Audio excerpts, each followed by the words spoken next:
Good morning, afternoon, and evening to everyone who is joining us today for our Power Sector Learning Series webinar. We're going to go ahead and get started today.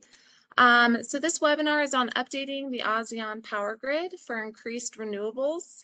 My name is Megan Mercer. I'm the program coordinator for the Southeast Asia EDGE Hub. And today we're joined by experts across several organizations to present the results of the ASEAN Interconnection Masterplan Study, or AIMS 3, to talk about lessons learned and challenges. Now, this webinar is part of the USAID's Asia EDGE Power Sector Learning Series. If you'd like to learn more information about the series or what programming and projects Asia EDGE is involved with, you can feel free to explore these links on this slide for more information.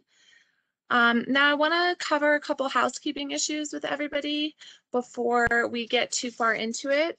You'll notice that we have a chat box and a Q&A box in this application. So feel free to use this throughout to interact with us. And then we ask that if you do have any questions that you would like to submit, please use the Q&A function, and we will go ahead and gather those as we go to use for our panel discussion, which will take place in the end of the first half of this webinar. We'll also be utilizing polling during this webinar, so check the chat box for a link to participate when the time comes, and we will let you know when that time is. And also, all of the presentations, as well as a recording of the presentations and of this webinar, will be available to everybody at the end, so look out for that. So I'm now going to pass everything off to our moderator today, Jen Weidman, who is the CEO of Space Bangkok. Jen, over to you.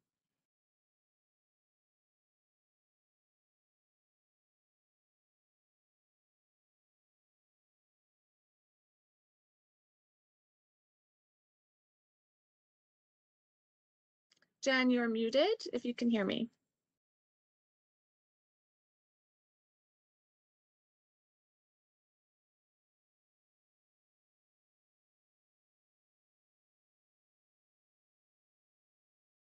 Megan, since Jen is seems to be muted, I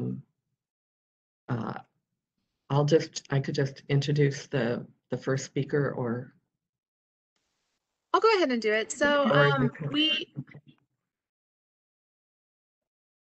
to start today, we're going to have some opening remarks from a few experts in the fields, and I'll go ahead and pass off the mic to Dr. Nuki Agautama, if you would like to go ahead and present opening remarks.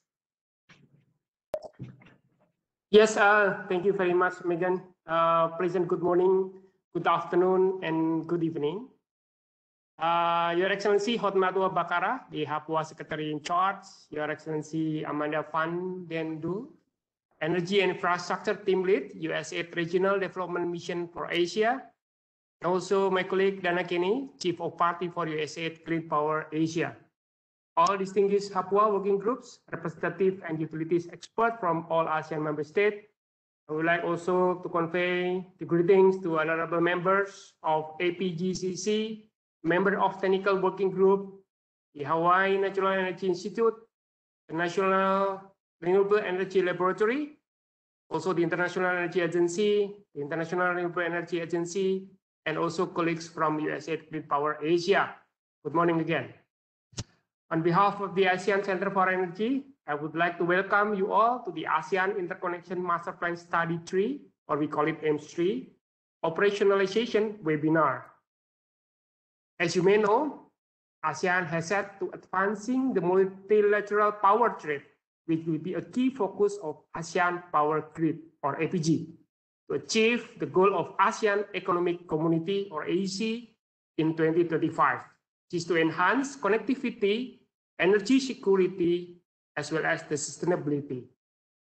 These efforts include the publication and dissemination of the ASEAN Power Grid Interconnection conducted under AIMS 3 study, and it is hoped to provide the new and updated plan of the APG to be used as the main references for the region to pursue the development of a high-level plan for the realization of multilateral power trading, as well as integrate higher share of renewables into the APG. The AIMS 3 Phase 1 report was finalized based on the AMS feedback on the RE resource assessment, capacity expansion planning, production cost simulation, and also socio-economic environmental analysis. The key findings of phase 1 are that it is technically and economically feasible, include it is practical, to achieve the 23% target of ASEAN renewable energy, which is mostly wind and solar, and accounting around 8 to 9% of the generation mix by 2025. And also the higher wind and solar target of 25% at the ASEAN level by 2040, which is possible without creating any significant impacts on the power system reliability and stability. Apart from the latest update on the AIMS 3 studies, we would like to bring your kind attention to the presentation on lessons learned and challenges of implementing LTMS interconnection, or Laos, Thailand, Myanmar, Malaysia, and Singapore interconnection, which later to be presented by our honored AIMS 3 working groups representative from Laos PDR, Honorable Dr. Santisuk Tim Pachan.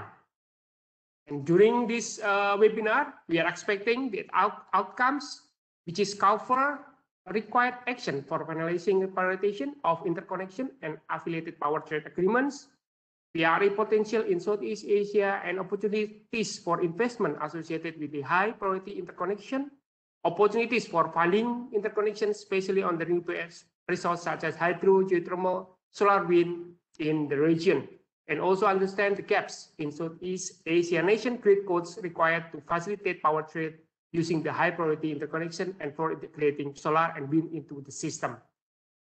Last but not least, I do believe we can fulfill our tasks to strengthen our capacity and cooperation in the development of ASEAN power grid. I thank my team, ACE colleagues, and also ABD Associate and GE for their tremendous collaboration and effort for this work. I wish you all to have fruitful deliberation and successful discussion. Thank you very much for your kind attention. Back to you, Megan. Thank you, Dr. Nuki. Hi, everyone. I'm Jen. I just had a tech problem right when you needed me. I'm very sorry about that. And I will be helping facilitate for the rest of our webinar today. So thank you very much for that, Dr. Nuki.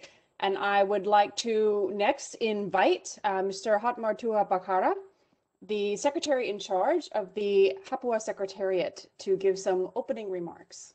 Please go ahead. Okay, Honorable ACE Executive Director, Dr. Nuki Agia Utama, and also Regional Energy Advisor, USAID Regional Development Mission for Asia, Mr. Scott C. Bartes, and Chief of Party, USAID Clean Power Asia, Dana Kenny, Ms. Dana Kenny, and also ASEAN member state representatives, Papua Working Groups representatives, APGCC members, colleagues from GE Energy Consulting, ladies and gentlemen, good morning to all of you and warm greetings from Jakarta, Indonesia. First, I would like to express my high appreciation to ACE and also USAID for holding today's webinar. Although we still have to face the COVID-19 pandemic situations, it is a very pleasure that we managed together this morning, meeting you all again virtually to have a discussion regarding the progress, one of the major Asian power grid study, the ASEAN Interconnection Masterplan study, or AIMS 3. My sincere gratitude to USAID as a financial supporter for this AIMS 3 study. I believe the study will make a great contribution to the energy development in ASEAN for enhancing energy connectivity and market integration to achieve energy security, accessibility, affordability, and sustainability for all ASEAN society. I would like also to thank to all parties that have been involved in the development of the AIMS 3 study so far. I am looking forward to continued support and cooperation from all related parties, so we could achieve the target to launch the AIMS 3 result in SOM or AMEM 2021.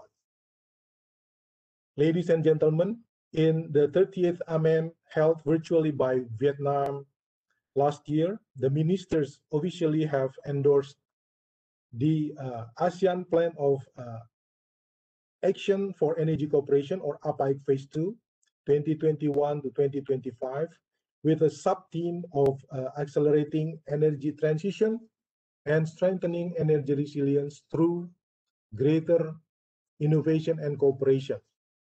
The uptake Phase 2 frames the region's energy cooperation agenda in the next 5 years, as well as the longer-term works towards a sustainable ASEAN energy future. In the uptake Phase 2, 2021 to 2025, the objective-based strategy, OBS, of ASEAN Power Grid Program focused on the three main strategies: to accelerate the completion of APG projects from AIMS-2 and initiate the expansions of multilateral electricity trading, working on minimum requirements to advance multilateral electricity trading, including political, technical, and institutional requirements, and explore integrating renewable energy and other digital developments into the ASEAN Power Grid. AIMS-3 results will be significant support for planning the expansions of multilateral trading and integration of renewable energy into ASEAN Power Grid. Ladies and gentlemen, in the 38th AMEM, also the ministers noted that on renewable energy, ASEAN achieved a 30.9% RE share in the total primary energy supply, or TPES, and a 26.8% share in total installed power capacity in 2018.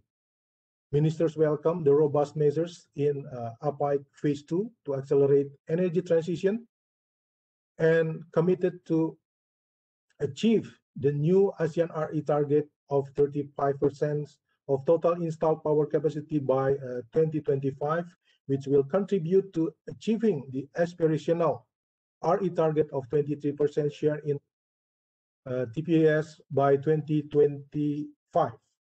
Further, based on the key findings of AIMS-3 study Phase 1 and 2, that is technically and economically feasible to achieve the 23% ASEAN renewable energy target, with VRE contributions accounting for 8 to 9% of the generation mix by 2025, and higher VRE targets of 25% at the ASEAN level by 2040 are possible without creating any significant impacts on power system reliability and stability.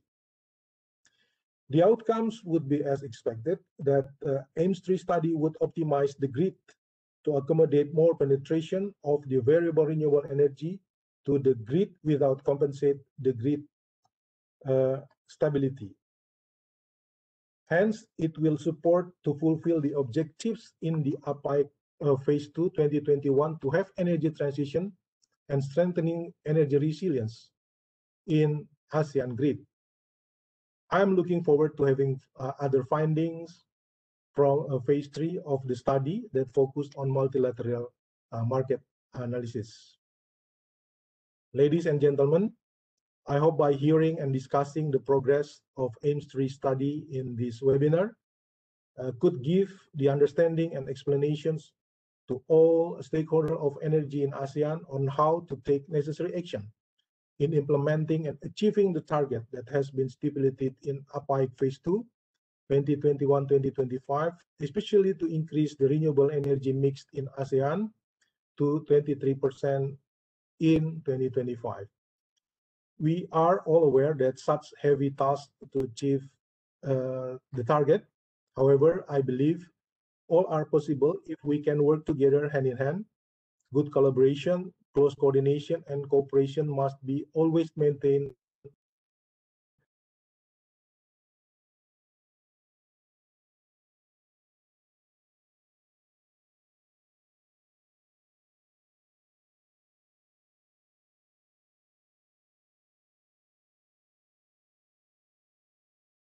on progress. I hope that we can still obey the health protocol, and then I hope that pandemic soon be over and we can meet face to face again. Thank you very much for your kind attention. Thank you very much for that. Thank you very much for those introduction remarks. I would like to now invite Amanda van Dundel, the Energy and Infrastructure Team Lead for USAID Regional Development Mission for Asia. If you would also like to give us some welcome and introductory remarks. Thank you very much. Thank you so much, Jen. And thank you and welcome everyone to today's webinar. On behalf of the U.S. Agency for International Development, or USAID, the Regional Development Mission for Asia, it's my pleasure to welcome you here today for this plenary session of the webinar, Updating the ASEAN Power Grid for Increased Renewables. A very specific thank you to Dr. Nuki and Mr. Bakara, as well as the entire Clean Power Asia team, and to all of you for joining us today. I'd like to begin by thanking the Hapua Secretariat and representatives, as well as ACE, for convening this virtual dialogue. This webinar is a key element of USAID's focus on facilitating power trade in Southeast Asia to promote energy security in the region and level the playing field for private sector investment under the All-of-Government Asia Enhancing Development and Growth Through Energy, or Asia EDGE initiative. The ASEAN Interconnection Masterplan Study 3, or AIMS 3, the third update of a regional plan to support the ASEAN power grid led by Hapua, identifies future power plants and infrastructure needed to reach or exceed ASEAN's 23% renewable energy goal by 2025, reduce power system costs for all ASEAN member states, and promote electricity trade among Southeast Asian countries. This webinar includes presentations on AIMS 3 phases 1 and 2 overall results, emphasizing planned power trade and the associated interconnections, renewable energy generation investment, and Hapua's development of an implementation plan with support from ACE, including prioritization of interconnections and affiliated power trade agreements. We hope that governments, utility planners, and policymakers come away from this webinar with a basic understanding of the approach and results of the AIMS 3 study and the inspiration to link its findings to your power development plans and policies to achieve or exceed the ASEAN 23% renewable energy goal. USAID also hopes that the private sector and other development partners will have greater insight into the specific potential for renewable power into the region, as well as the infrastructure plan to facilitate power trade and the associated opportunities for investment. I'd like to close by commending all of you, speakers and participants, for taking time to share your views and knowledge, as well as offering your unique insights today. I look forward to participating in this session this morning with you and wish you a fruitful and productive webinar. Thank you. Thank you very much, Amanda. We are very fortunate today to have some very knowledgeable experts who will be talking and presenting and sharing information and answering questions. We will be hearing from Benny Suryadi he is the manager of the Power Fossil Fuel Alternative Energy and Storage for the ASEAN Centre for Energy, or ACE. Also, Dr. Akbar Swandaru, the senior officer for the Fossil Fuel Alternative Energy and Storage Department for ACE as well. We will hear from Dr. Santisuk Pinpachanan, the Deputy Director General for the Department of Energy Policy and Planning for the Laos Ministry of Energy and Mines. And we'll also be hearing from Mr. Pitun Juntip, the Renewable Energy Planning Expert for USAID Clean Power Asia. So we're looking forward to having a lot of exchange as well. As you're listening, as you're taking in the presentations and discussion, if you have questions, please do submit those to the Q&A function. Because there will be several opportunities throughout this webinar where we will be taking questions, answering questions, and having discussion with all of our panelists and presenters. There will also be a panel discussion later with even more people to come and share their expertise and thoughts. So please do be putting in questions in the Q&A along the way. Don't wait until that moment, because we'd love to have your questions coming in as our presenters are talking. That way we know they're there and we can address them as much as possible. So without further ado, I would like to invite Benny Suryadi to talk to us about the overview and progress of AIMS 3. Thank you very much, Jen. Thank you very much for the introduction.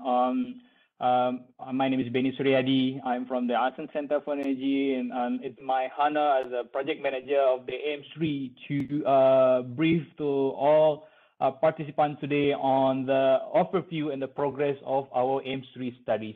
Next slide, please. So as also already here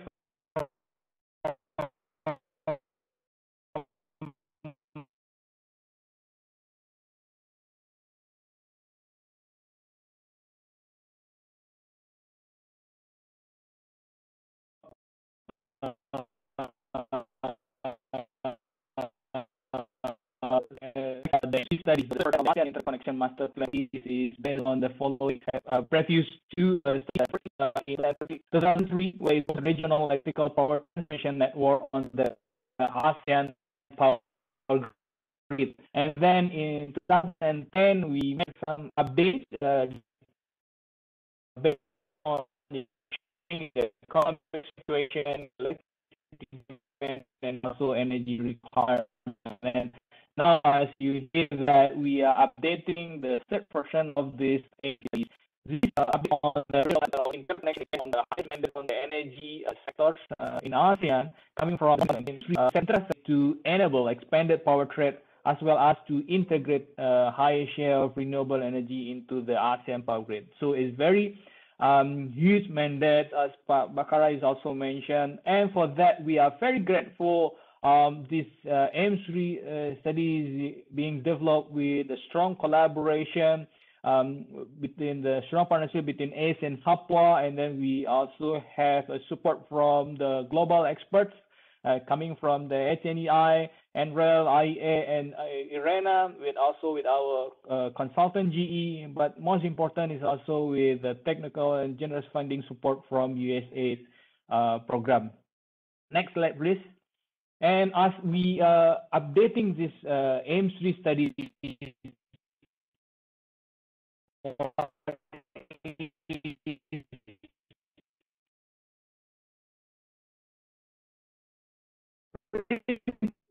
on this third version of the regional plan is via because I know, and maybe you are familiar with map of the ASEAN power grid that is being circulated, being presented to the public between the countries in the region on bilateral levels. But then the study is being revised and enhanced based on the change of the economic landscape and also the electricity supply industry. The power sector industry is changing very fast, growing very fast. It's very important for us to reflect this change. And also, this AIMS 3 study responded to the uptake target we already mentioned earlier, to achieving 23% of renewable energy share in energy mix by 2025. And also, the time zone is being expanded until 2040. It's being conducted in 4 scenarios. A best case scenario where we implemented all the commitment from the country under the power development plan. We then did some co-optimization of the interconnection capacity and PRE and conventional generation expansion. We also have a PIE target and look the possibility for having higher PRE for advancing multilateral power trade. Next slide, please. As ASEAN is rich with the renewable energy source, be it geothermal, hydro, biomass, etc. But in this study, we are focusing on 2 VRE, solar and wind. It's being identified a very significant potential that we have for both solar and wind. More detail will be provided, will be presented by my colleague, Dr. Akbar's letters. But this huge resource is a significant element for the ASEAN to achieve its target. Next slide, please. As you can see in this slide, where we are projecting the capacity in ASEAN to fulfill the demand or the hungry of the region on the electricity demand, in various scenarios that we have, with our best year 2018, and then we look into 2025, our reference year for the uptake, and also look into the longer period until 2040s. You can see that if we only reflecting what the country is currently committed under the Power Development Plan, until 2025, we're only going to have around 19 gigawatts solar and 6.5 gigawatt wind. But the ASEAN is committing to achieve its regional energy target by 2025. Then there is additional capacity expected to be committed by ASEAN at around 83 gigawatt solar, or only around 1% from the potential, and 12.3 gigawatt wind, or only 4% of its potential to achieve it. Then next slide. Having renewable energy is not only for the benefit of the country itself. Yes, of course, it's to increase the renewable energy share in that country. But what is also important and then become the key element of the AIMS-3 study, where we are utilizing renewable energy resource for the interconnection among the countries in the region. As you can see in the map that we identified the interconnection between all of the countries, we modeled a power flow analysis for all of the countries between 2025 until 2040s. But what is important, I would like to share, is all the proposed interconnection are technically viable. So it's providing cross-border interconnection and strengthening of the grid at the national level are implemented. The ASEAN grid will be capable of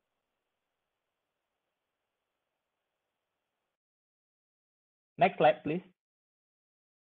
And of course, as we are aspiring to have more renewable energy into our system, everybody is asking, so how much the cost is needed to that? And it's still a common knowledge that we have having more renewable energy need cost more to be injected, and it's a huge money, and who will also cover it, and then how much that will be covered.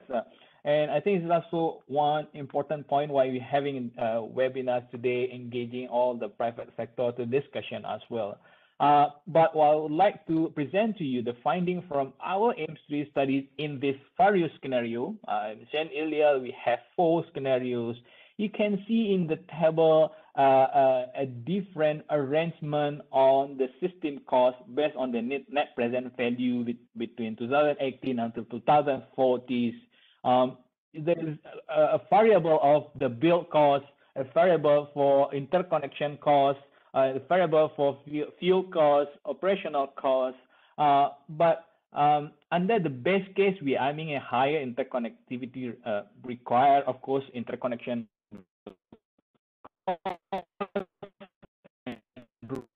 for and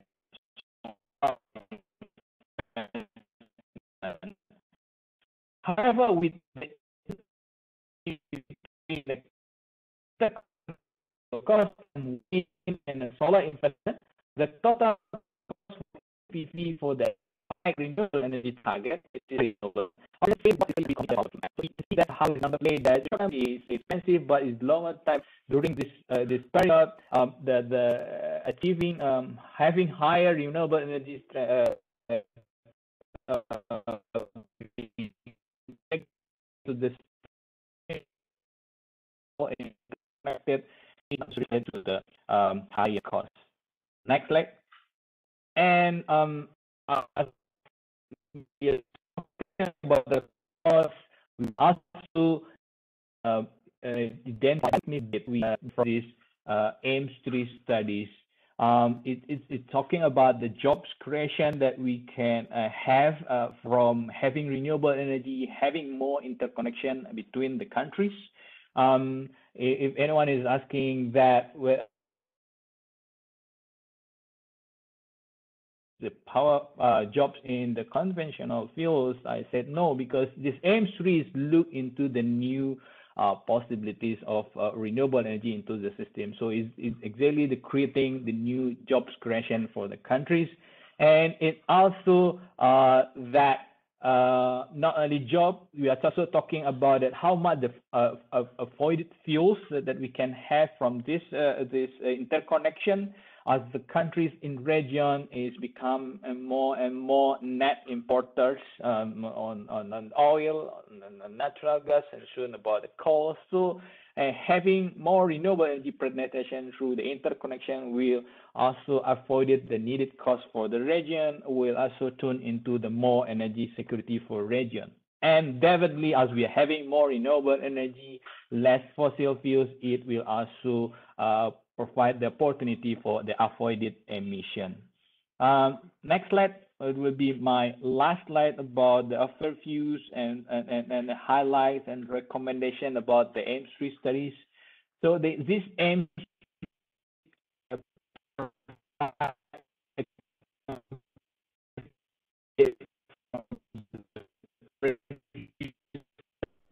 we had the AIMS-2 in which the plan of the cross-border interconnection in ASEAN is being re-optimized.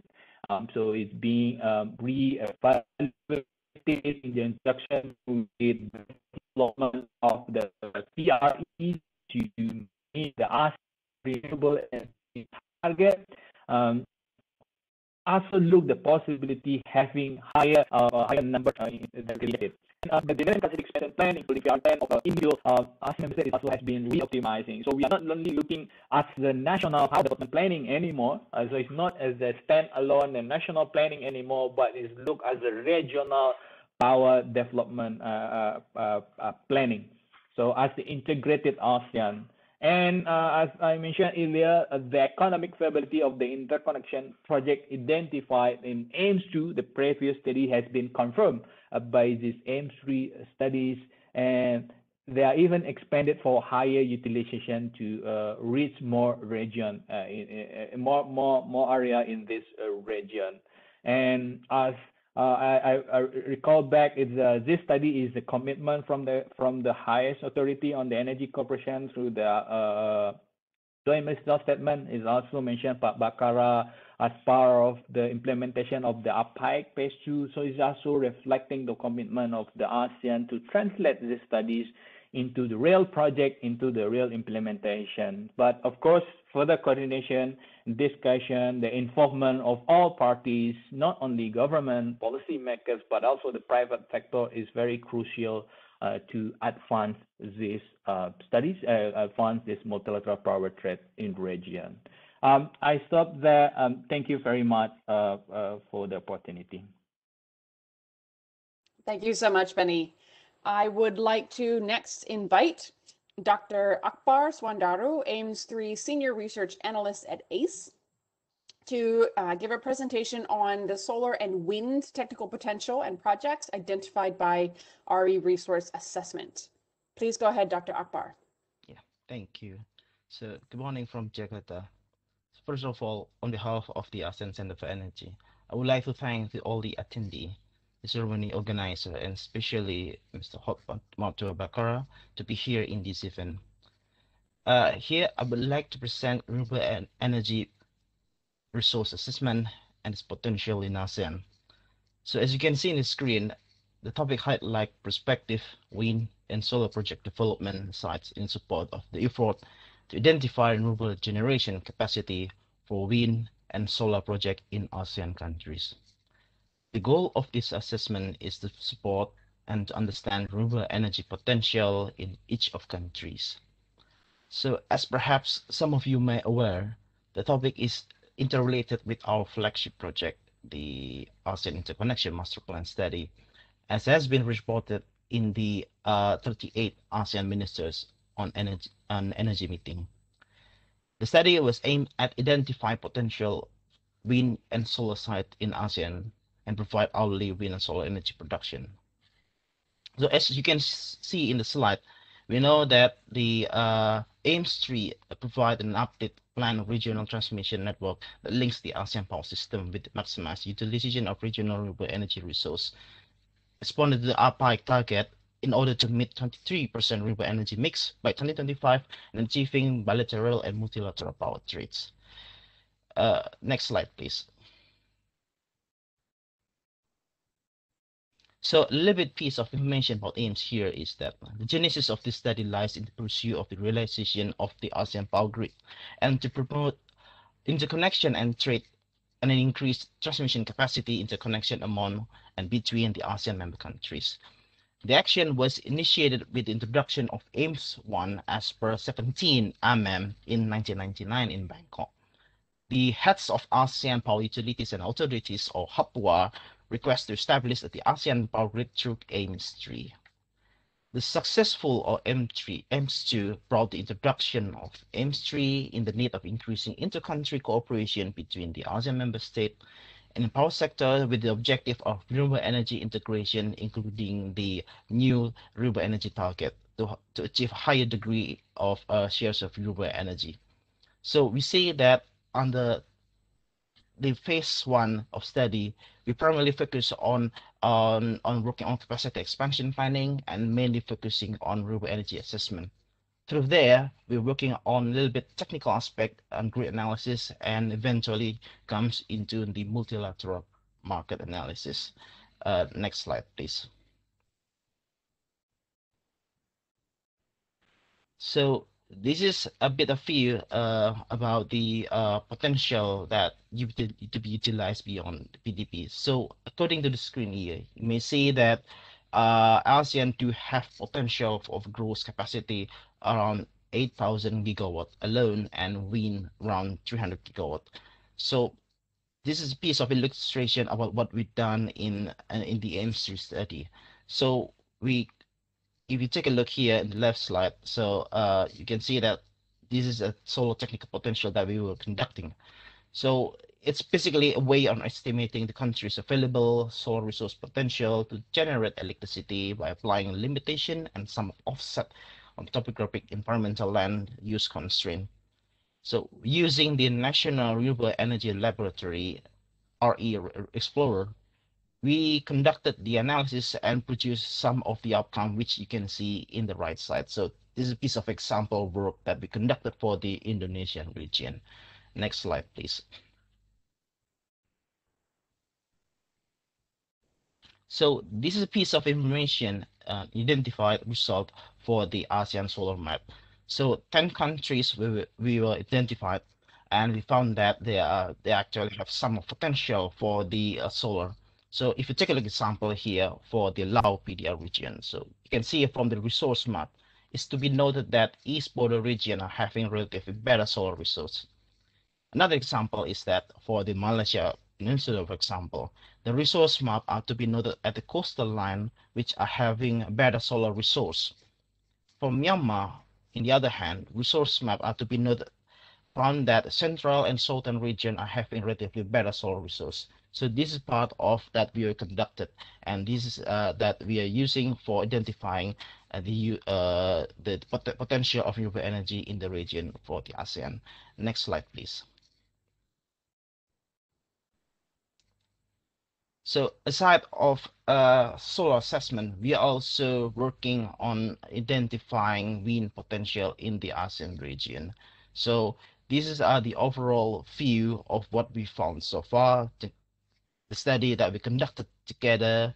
And you can see that, as for example, here there are 10 countries, and you can see that several landscape of potential that have been identified.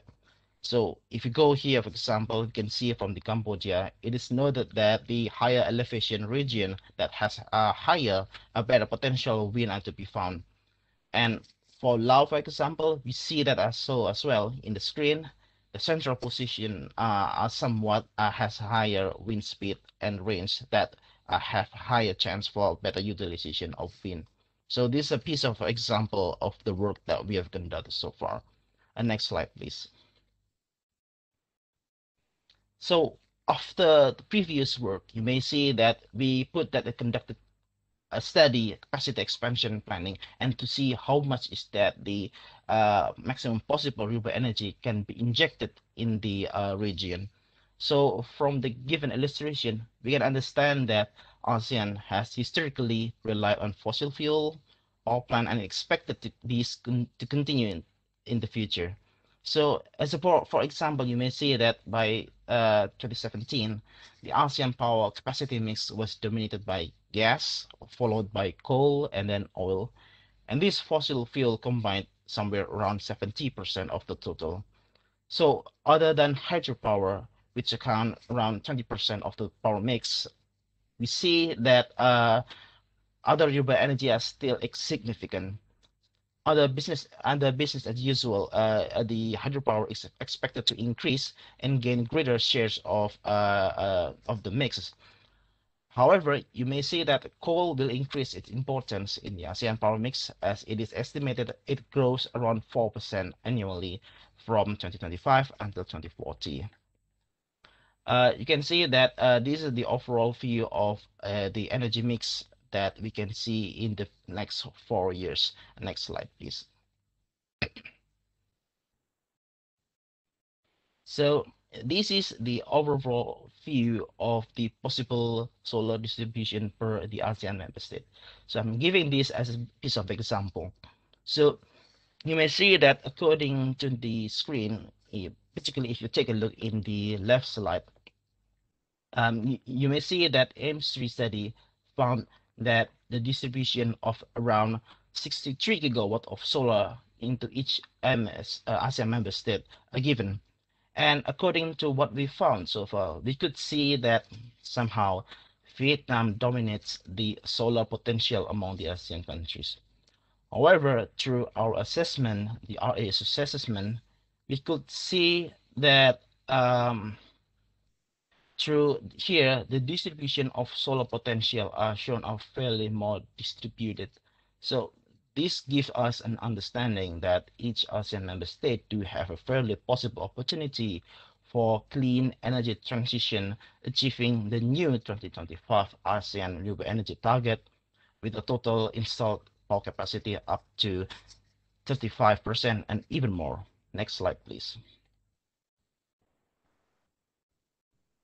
So we go a little bit more findings here. We also assess some potential job creation, and we put an example here, the projection in 2040.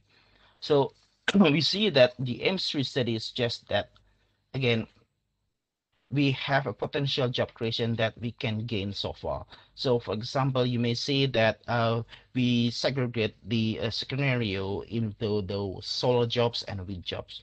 So you may see that we also provide a more detailed assessment, which also take a look some of type of job, which is you can see in the slide: project planning, procurement, manufacturing, transport, operation and maintenance, and so on and so forth.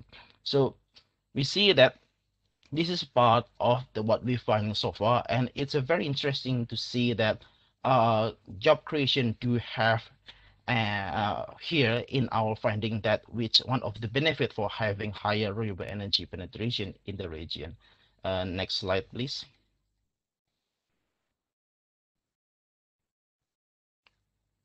So there's so many things here, but I will try to make it short.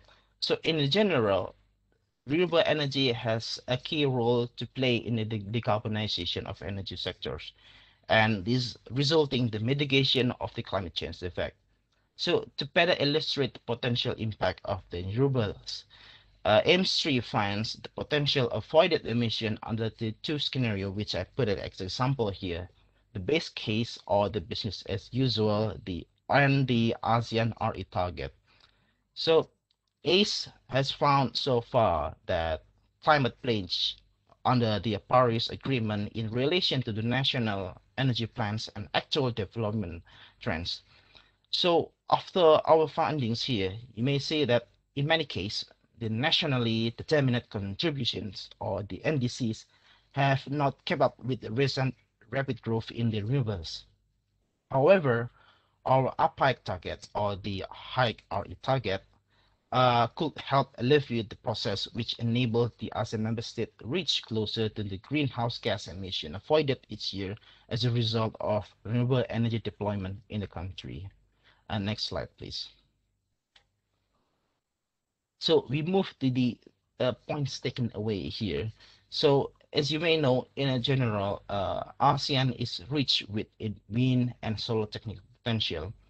There are around 8,000 gigawatt of gross capacity for solar alone, and also there are around 300 gigawatt of wind alone. So we see that to achieve the high RE target or the uptake RE target, we need that we should install somewhere around 80 gigawatt of solar and around 12 gigawatt of wind by 2025, which means that we need lots of a contribution of wind and solar in the region. So this is also very good information to see that how much is that the renewable energy needed in the region, and therefore private sector that need to be involved in this play. So according to a study, the inclusion of higher RE and interconnection obviously provide benefits in the region. And some particular findings that we found so far under the high RE scenario, there will be a potential cost saving up to 7 billion USD compared to the business as usual case. And furthermore, it is estimated that there are around 100 and 200,000 of renewable energy jobs created by 2040. And even in the high RE scenario, we also found that it can goes up more, around 700,000 renewable energy jobs. So under the uptake target, significant potential of avoided fuel by 2040, it was found that around 50 million tons, 2 million tons of oil, and 13,000 million meter cubic of natural gas could be reduced, and therefore reducing the dependency of region or the use of import fuels. So finally, from here, we have captured a point that need to be taken to understand, well, the key trends and the outlook, including its challenges and possible opportunities for renewable energy to grow. So it should be noted that the ASEAN interest in energy transition.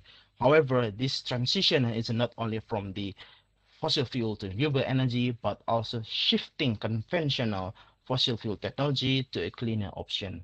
So I think this comes to the end of my slide. So could you please move again? And I think we see that this is the end of presentation. So I'll turn over to the organizer. Thank you. Thank you very much, Dr. Akbar, for that very interesting information about the potential for development of solar and wind specifically in the region. That's been a lot of information already, and so now we have the opportunity to hear from all of you what you're thinking about all of this. So we have a quick poll for you, and we're going to go question by question. So here you can see the links and how to get into this poll. So if you just keep that open, we have a total of 6 quick questions for you.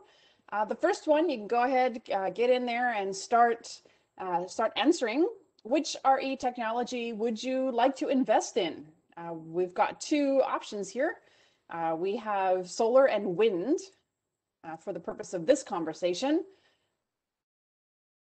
So let's see. Go ahead and get into that poll and start making your selections.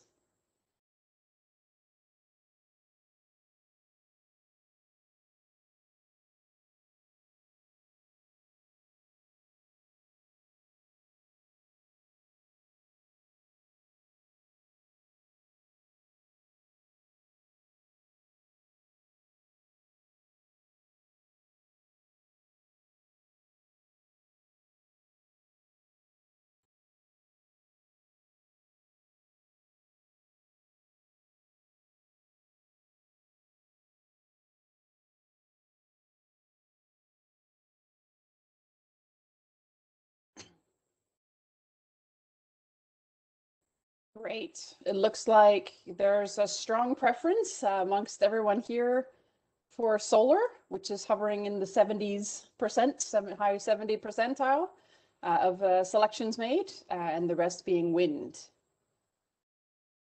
Thank you for that. Let's go to the next question. Let's get a bit more specific.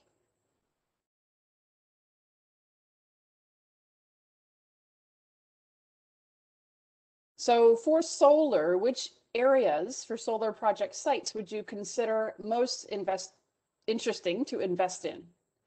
there's quite a long list here of spaces in the region. What do you think? What is the most interesting to invest in as far as solar project sites?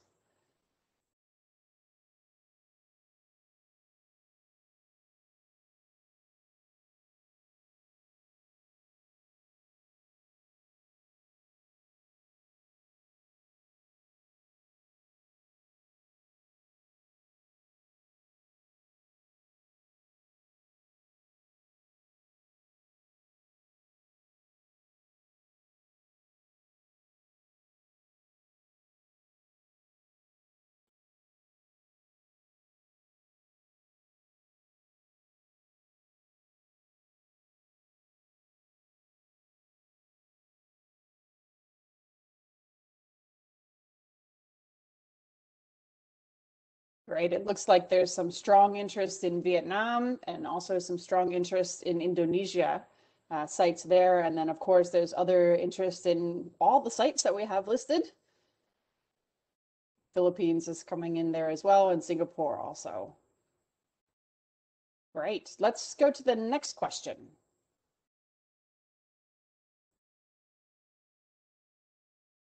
So how many megawatts of a solar project would you consider investing in at the selected site? So the site that you preferenced, what would you target as the size, the megawatt size of the project? What do you think? Of course, there's no right and wrong answer here. It's just your own ideas.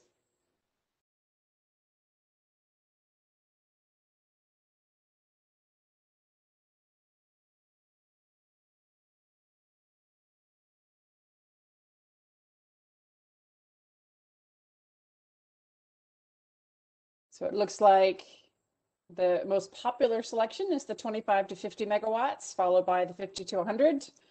And we're going down as we're going up, right? So 100 to 200 and then over 200. Alrighty, next question. So that was all about solar. What about wind? Which areas for wind project sites would you consider most interesting to invest in? And I know there was a high preference for solar in the first question, but let's talk about wind as well. What do you think is the most interesting project site?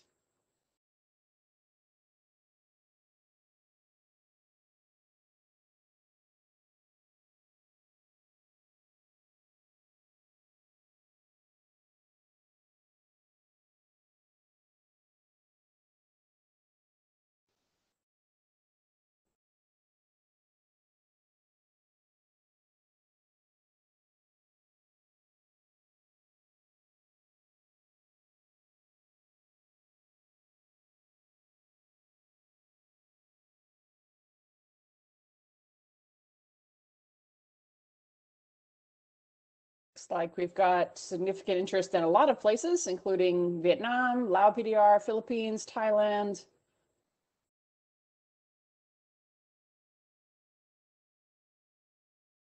Let's go to the next question. You might be able to anticipate this one. For wind projects, how many megawatts would you consider investing at the selected site?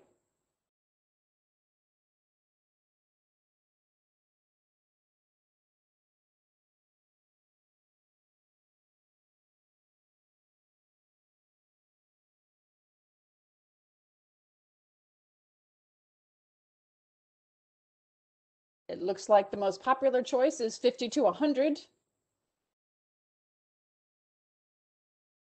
followed by 100 to 200, 25 to 50, and very few selecting over 200 megawatts.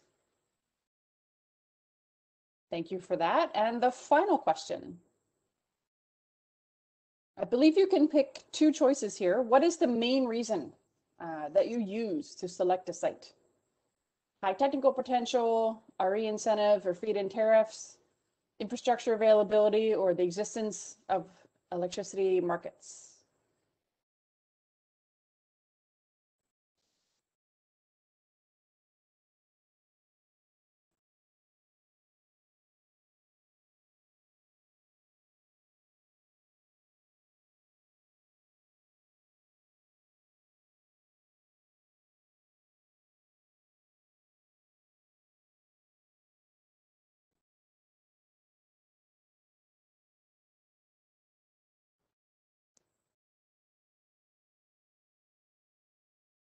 Looks like the most popular choice is the RE incentive or feed-in tariffs being available. And then two that are very close, infrastructure availability and high technical potential. And then the one that seems to be the least popular choice is the existence of electricity markets. Oh, and we have a shift. Infrastructure availability has taken over the most popular spot.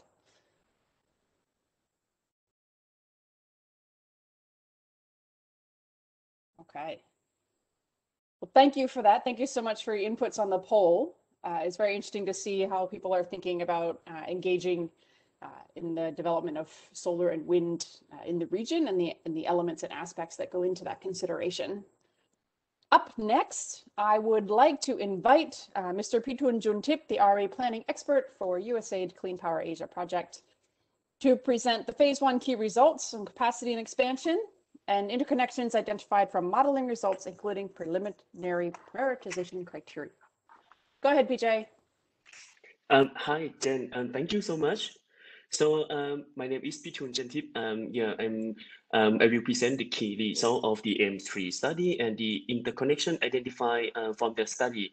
You have seen a lot of intense information of the study from Benny, also from Dr. Akbar as well. It's really intense information since the full report is more than like 3,000 pages long now.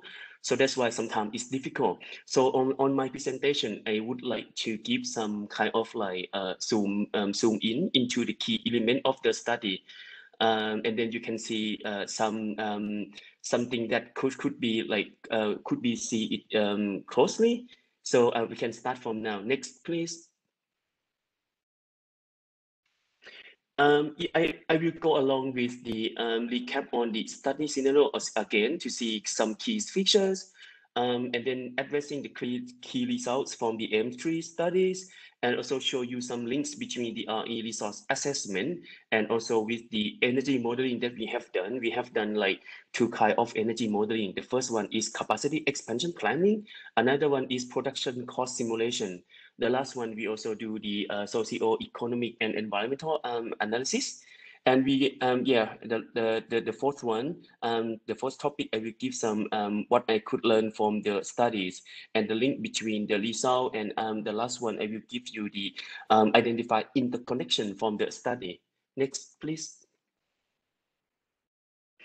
Let me recap again on the study scenario because I may have seen some question already on the percent share of VRE penetration. So for the base case where we are focusing on the current energy planning and the ASEAN's member state PDP. So right now is ASEAN country have like the share of VRE in terms of total generation by 3 to 4% by 2020. And this figure, if we do nothing, is kind of like business as usual. It will go up to only 8% by 2040. The second case that we call the optimum RE case, we try to explore the current energy system where we have like the thermal power plant like coal and natural gas. And we could see how much VRE could be like nationally add up into to system. So we found out that it could be up to 9% by 2025. However, ASEAN didn't have like the long-term targets for VRE, especially solar and wind by 2040. So that's why we do the extrapolating the figures from 2025 up to 2040. The third scenario that we call the ASEAN RE targets. Actually, the number that we talk is to achieve the 23 RE map by 2025. This figure is the total primary energy mix. So by this, if we back into the power sectors, we can see that the power sector needs to be achieved by 10 to 12% of VRE by 2025. And again, since there's no long-term targets, our extrapolated by 2040, the share of VRE will account for 15%. The last one is the high RE case, where we try to explore the opportunity to maximize the VRE in the system to go beyond the high RE targets But however, we still keep the the midterm target of like 2025, but the long-term one we are seeking for to achieve like 25 to 30% by 2040 as the regional figures. Next, please. Yeah, what Dr. Akbar has mentioning is about the result of the RE resource assessment. There are like 4 outcomes on this process.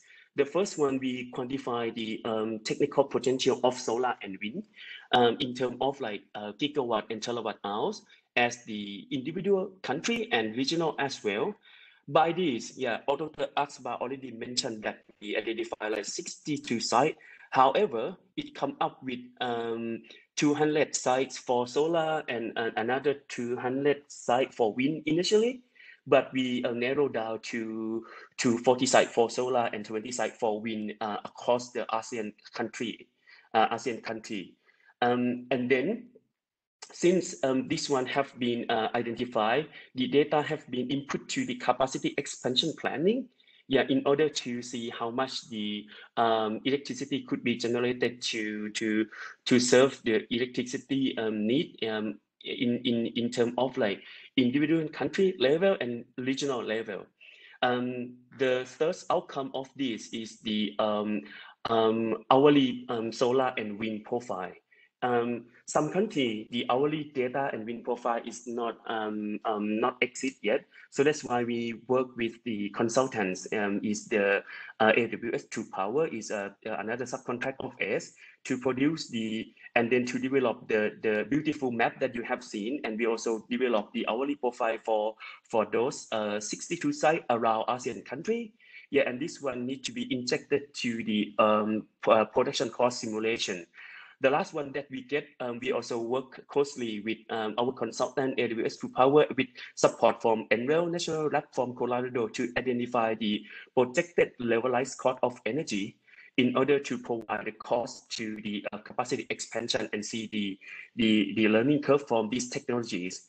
So by this, we conduct the energy modeling for all 4 scenarios, up to the socio-economic and environmental analysis to see the benefit of having the higher VRE penetration.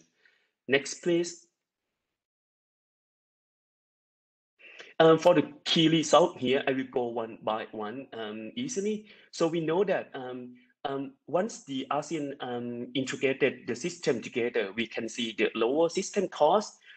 We can see the both 4 scenarios, especially the last one. It could be promote the high RE investment and provide the social benefit of the as well as reduce the greenhouse gas emission as well.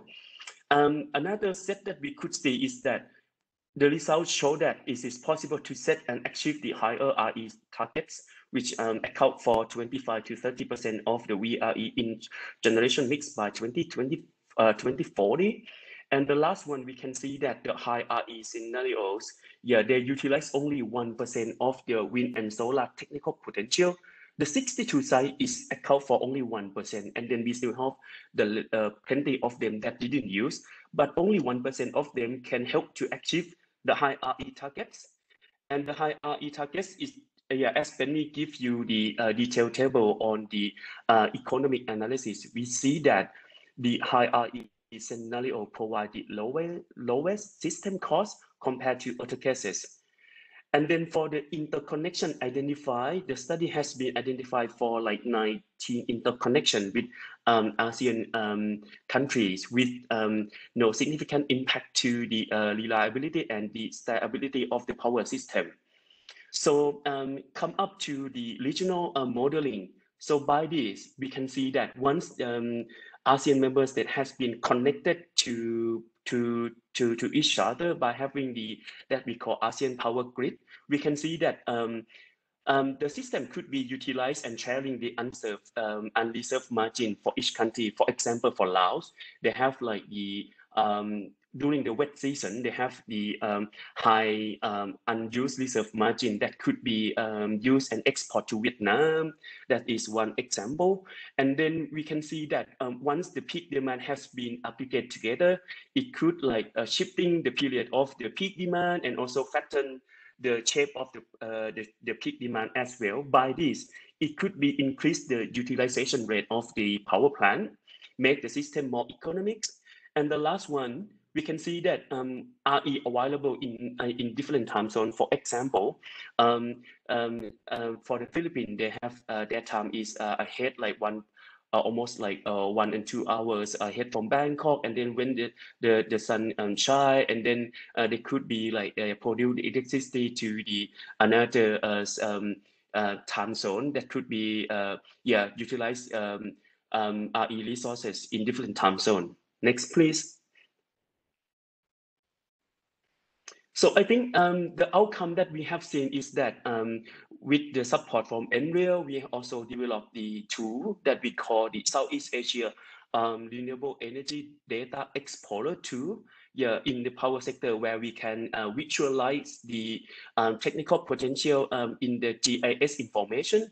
This one we use for verify the RE resource assessment result that get from the AWS to power that the consultant that they have been identified.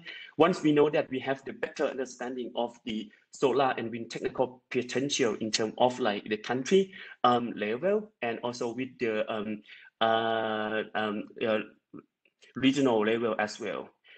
And then for the gap or the lesson learned that we could see, ASEAN have no official long-term of the RE targets in power sectors in regional level and some countries level. By this, there is no decision made on determining the long-term RE targets, even like for the both the M3 and the ASEAN Energy Outlooks number 6. Both study has been presented at the SOME, the senior energy meeting for the ASEAN, and then also from the AMEM this year. However, the decision didn't make because like the two studies have been proposed like 4 scenarios that could be in line between these two studies, but we didn't make which way or which scenario that ASEAN member state would like to carry on and to be implemented. For the approval process, it's not clear about the process of the approval and agreement to set the long-term target for ASEAN and how to allocate them at the country level. Next, please. By this, what could be get here? You can get like the interconnection identified. It could be it could be the result from the two phases here. The first one that we call capacity expansion planning, where we have the RE resource assessment, capacity expansion modeling that our consultant using the Pexels model. Also with the production cost modeling that we use the GE map. And then the last one, we did conduct the socio-economic environmental analysis. The capacity expansion provide the interconnection needed for the MS in the different horizontal years in the futures, like the 2025, 30, 35, and 40. And then we did recheck with the grid analysis how in order to see the grid stability and reliability. We have done the steady state analysis in order to kind of like double check interconnection identify.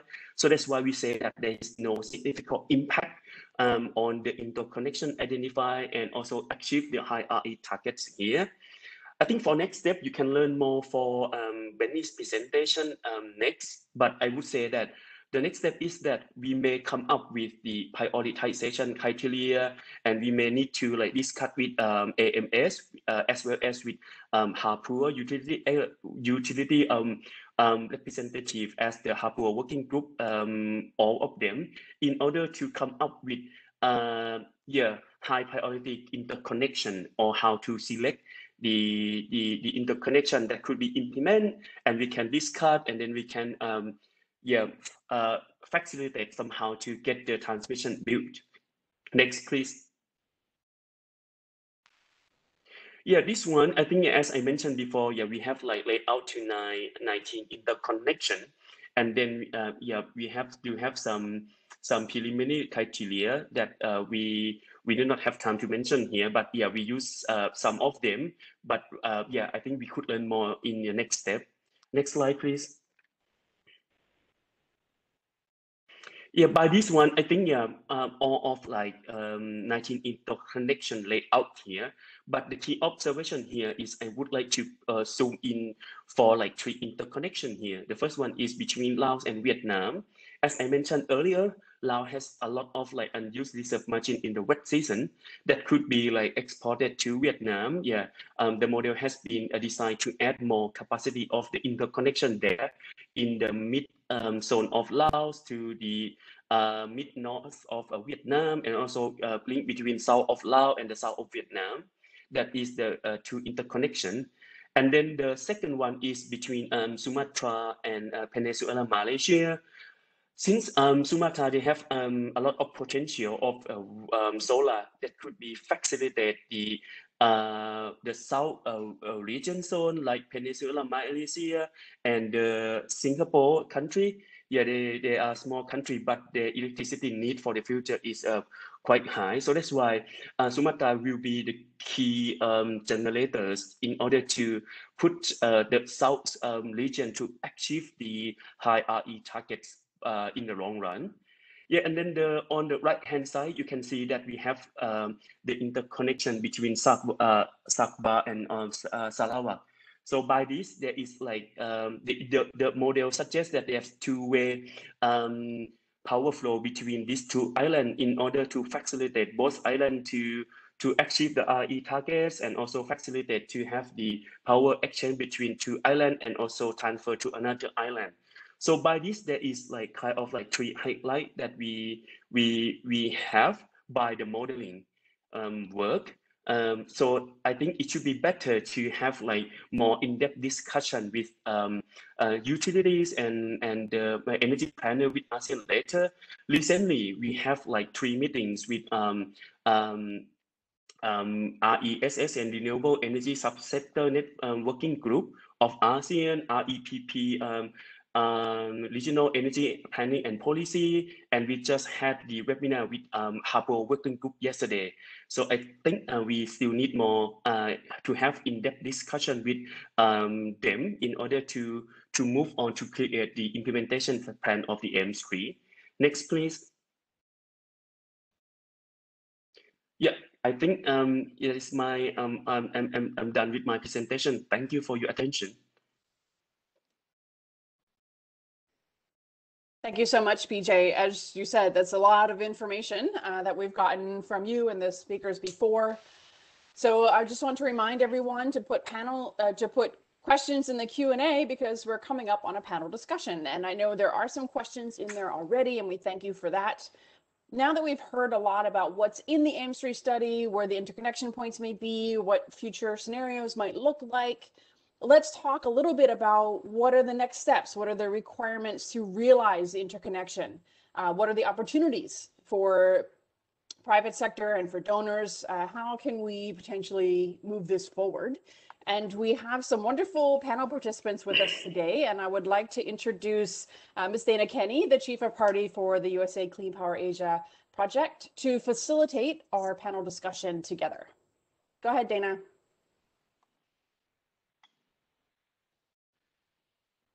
Thank you very much, Jen. And I'd like to welcome our panel participants. And even though a couple of them have been introduced briefly at the beginning by Jen, I would like to reintroduce them and why they're on this panel. So first of all, thank you to Mr. Hope Martua Bakara, the Secretary in charge of the HAPUA Secretariat. The heads of ASEAN Power Utilities and Authorities, or HAPUA, promotes among its members to strengthen cooperation in order to strengthen regional energy security through interconnection development, enhancing private sector participation, and encouraging equipment standardization and other activities to enhance both the quality and reliability of electricity supply among the ASEAN member states. HAPUA is considered the owner of the AIM3 study and oversees the ASEAN Power Grid Consultative Committee, or APGCC. Dr. Santisuk Phipachan has served as the Deputy Director General of the Department of Energy, Policy and Planning in Laos PDR's Ministry of Energy and Mines since last summer in 2020, following 8 years as the Director of the Power System Policy and Planning Division at MEM. She's a member of the APGCC and of a technical task force for the Laos, Thailand, Malaysia, Singapore Power Integration Project, or LTMS PIP, which you'll hear about in a presentation right after the short break. And then, as you were introduced earlier, to Benny Suryadi, who works at the ASEAN Centre for Energy.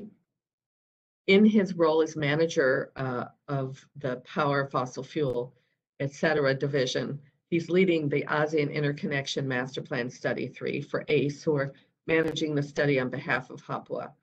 He also leads the ASEAN Climate Change and Energy Project, which is called ACCEPT, a first integrated project on energy and climate change in ASEAN, and previously led the ASEAN Energy Outlook 6 that Junta mentioned, which is their flagship study on energy projections for the region. And it was accepted or launched, as you might say, at AMEM last November. So I'd like to start with a couple of questions, overview questions, some of which may have been asked by participants and some of which I think are important to cover. We'll take a few moments of the panel for that and then invite additional questions to be submitted if we have time. So I'd like to start with Mr. Bakara. You know, historically, as I just mentioned, Papua has always been the center of development for the ASEAN power grid. And what comments would you have about the importance of the ASEAN Interconnection Masterplan study in informing the future of the ASEAN power grid? Mr. Bakara. Sorry, Dana, can you repeat? How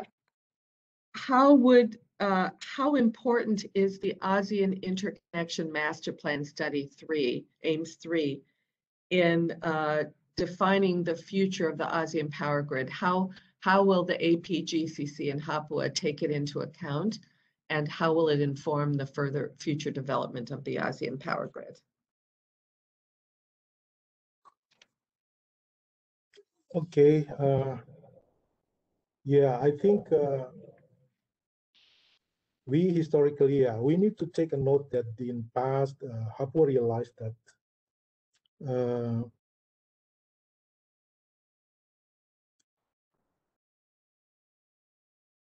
that it was the important player who pushes forward the development of ASEAN power grid.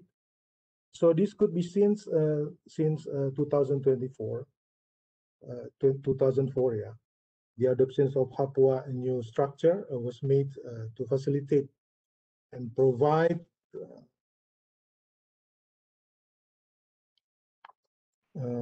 more efficient ways to develop ASEAN power grid. AIMS2 was back then assigned to Working Group 2, transmission comprising 3 sub-working groups, namely Power Interconnection, sub-working group, and also Operation and Maintaining sub-working group, O&M and sub-working group, and then the Transmission Pricing sub-working group. Now we will move forward. The successful of AIMS2 brought the introduction of AIMS3 in the need of increasing the inter-country cooperations between ASEAN and member states in power sectors. This we work then was designed with the objective of the renewable energy integration, including the 23% ASEAN RE target on every energy mix by 2025 to a higher degree in the future through power system interconnection. So AIMS3 also covers the exploration and of an opportunity and the benefit of having higher VRE and potential in emergence of new and more sustainable technologies with a lower cost in the future or advancing multilateral power trade. Yeah, Dana?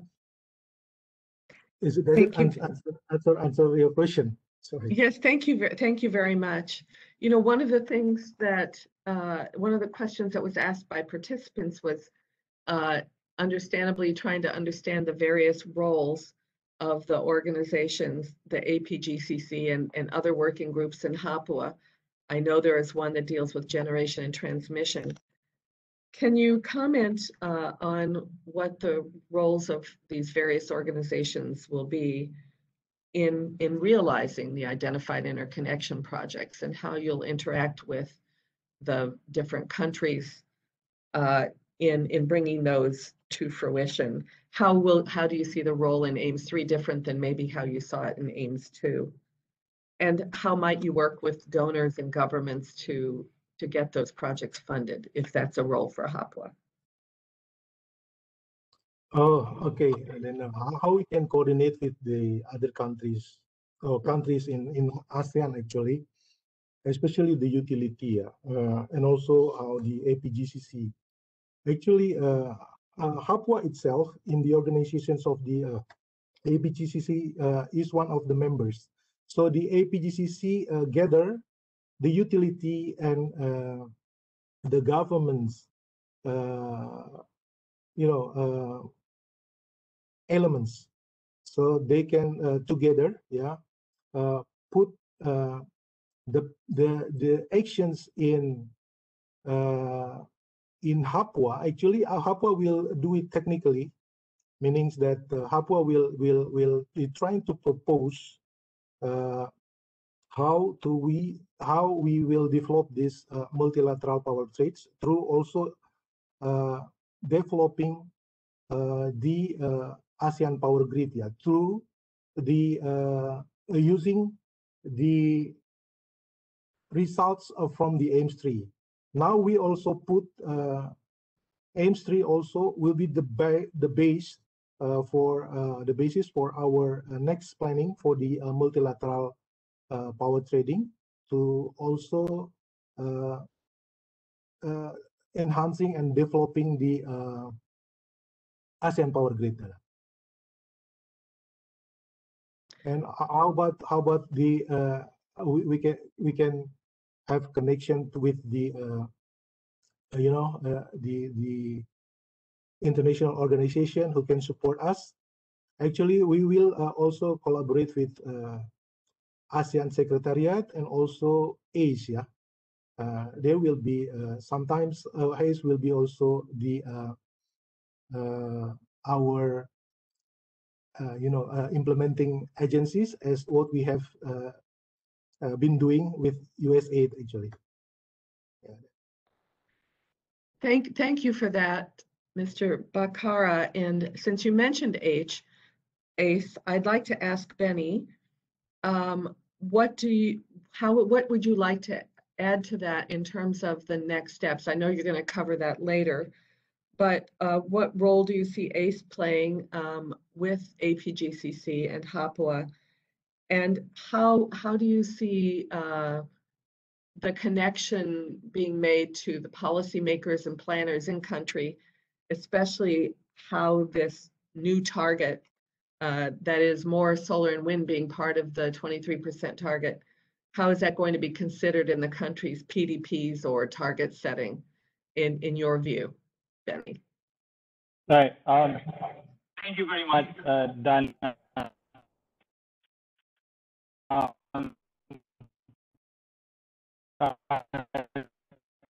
We're having some trouble hearing you, Benny, so if others are having trouble. More in the presentation that after break. But what I can share at this point, my video that can hear me now.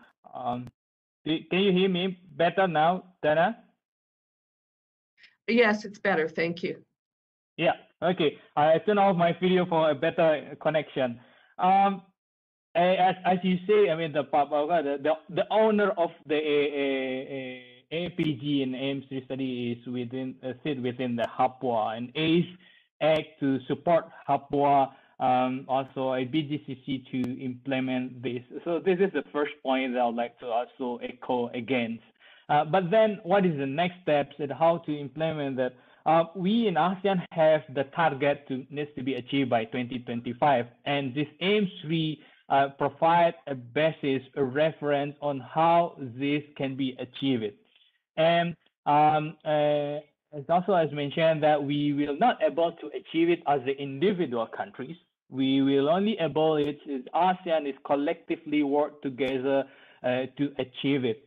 So we will not look it unto as the individual power development plan, but as a regional power development plan. So this is the role that ACE is playing in the supporting HAPWA, supporting the APGCC, supporting renewable energy subsector network on how to translate the finding that we have from these studies, the purpose interconnection that we have, the identified interconnection that we have, and then translate it into what we can so call it the real projects, the real interconnection projects, the real additional installed capacities coming on board being built by the region. By region, I mean it's not only looking into the individual country perspective, but as a whole from now until 2025. So this is what the role that we are playing. We are intensifying our communication, supporting the HAPWA, engage with the APGCC, the ASEAN Secretariat, the Renewable Energy Subsector Network, and to discuss it at regional level, and also at the national level, where ACE is also being invited to have a discussion with the countries to kind of, okay, we have a finding from AIM study, what can be injected into the national power development plan as well, which project that can be materialized, which project can be the priorities for the country. So this is the thing that we are doing, of course, with a strong consultation, a partnership with the HAPWA as the owner of this ASEAN Power Grid. I stop there. Thank you, Dana. Thank you very much, Benny.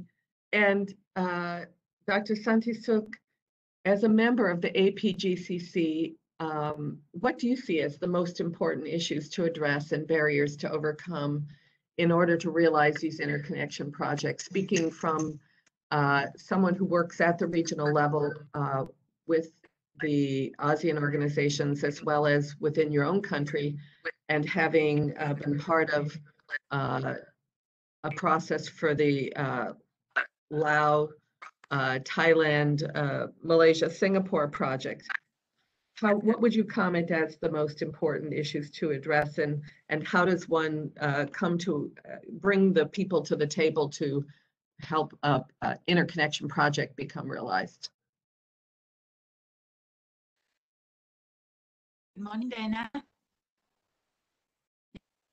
Good morning, ladies and gentlemen. My name is Santisuk. Sorry, yes, I can hear you now. It was very faint before. Thank you.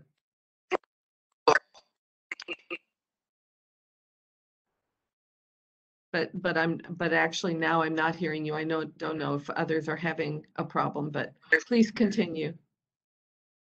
Okay, thank you. Regarding to your question, because right now we have the National Power Development Plan, because it's in PDP.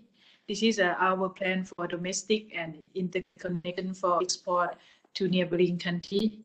As you mentioned, AIM3 is we already joined the study, and we have some potency of the RE to connect to our generations. And this is for domestic use of 1,300 megawatt by year 2020, and the rest of power we will export, and we already have involved with some country GMS and also power export to Malaysia, and under the study for export to Singapore.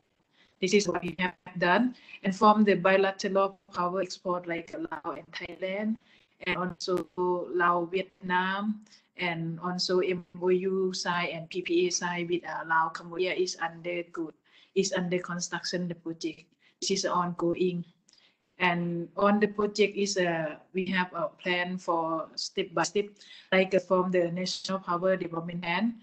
We have hydropower is 65%, and 50% is about small power, and the 5% is for IE. And many like power, solar, but we have the power of extended rather than export to Vietnam. This is all the little. Thank you.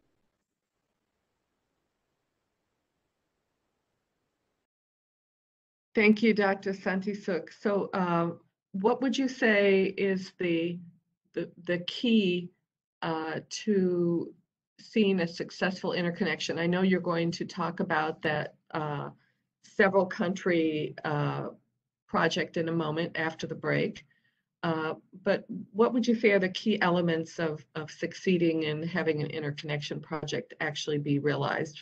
This is actually could be a quick question for all of you before we finish this panel discussion. Because to realize this plan, it's going to require simultaneously developing MOUs between countries, synchronizing the grids, or at least the grid codes and the regulations, and identifying funding. And there are many transmission lines that were identified under the APG AIMS-2 study that were never realized, and maybe there wasn't funding.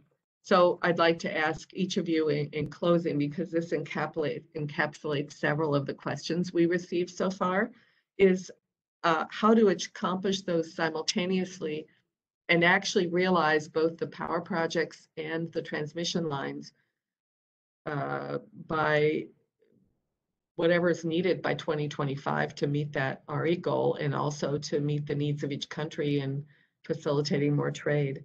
Just a last comment, because we'll have another discussion period at the end. So I'd like to invite first Mr. Bakara to make some final comments on that. What will be key to achieving these goals in such a short period of time? And then Benny and Dr. Santisuk. Okay, thank you. Normally, when we have plan, we have National Power Development Plan. We have like 2021 to 2025. How many projects that we plan to develop? Like we have the domestic supply, and currently for Laos is hydropower 100%, no 90%, and we have like for generation is like a seasonal 5 months for wet season. We have a lot of hydro, but 7 months is we have some power to import from Thailand. This is what we have done. And what the project and is mean, if the project is under construction, it mean they have plan for supply to the domestic, or they have PPA to export. And for the interconnection right now, we have the transmission line for connect to Cambodia for export by 2024 and 2025. 2024 is about 1,100 megawatt, and 2025 will start the Thermon project with 1,800 megawatt until 2027. This is for interconnection. But normally our policy is a support for the system to system connection. Like Laos and Thailand, we have only 115 kV from EDL system. But for IPP export, they have 500 kV or 230 kV, like a generation direct to connect to the ICAT system. And for Laos and Vietnam, we have like a, how to say, that one is isolate, because we cannot do synchronize. The synchronize is only EDL and ICAT, they do the synchronize. For EDL to Vietnam, they have like a generation to transmission line, like isolate. And this is what we have done. The project will be realized, it means depend on the PPA with the country that export. But for domestic, they have PPA with EDL to buy the power for the domestic use, or they have like an economic zone or some web data, or beacon is like a industrial. This is the big customer in Laos. Thank you very much. Thank you, Dr. Santisuk. Any final comments, Mr. Bakara, about the key elements to succeed in achieving all of these plans in the next 5 years? Excuse me. Okay, Adena, thank you for the question. Actually, now Papua through the uptake, phase 2 for the APG program area. We already incorporate AIMS results, on trying to also, to make it align. As you know, that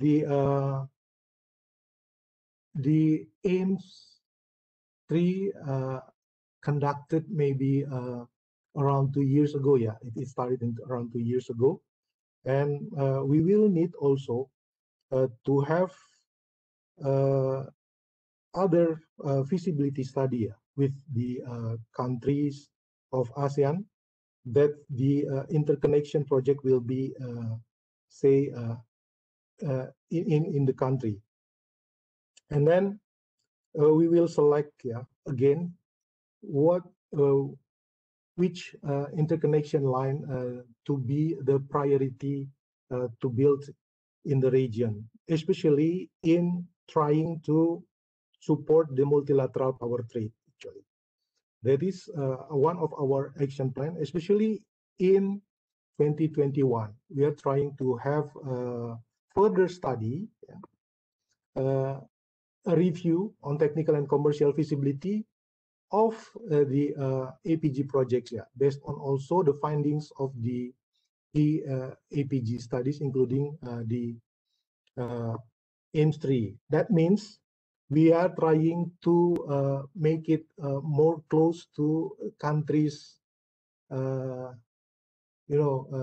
demands, and then that is, I think, the key. If we can AIMS 3, if we can make it trying to select the project that is really close to the planning of, say, such or a respective country of ASEAN, and then we can also realize this in I believe in not long, Lena.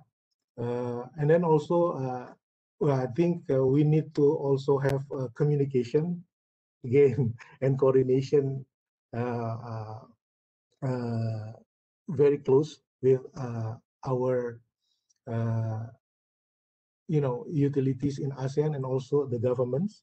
So this is maybe the most important thing, that all the stakeholders for the APG will have the same view on how we trying to achieve our targets, or how to also build the projects that already planned, especially in AIMS 3. Thank you, Dan. Thank you very much. And just invite a last comment from Benny for this panel on that question, and then we'll wrap up. Thank you, Dana. I think Pak Bakara has already mentioned, and then it's very important for us is, our pipe target is only 4 years and a half. It's going to be from today until 2025.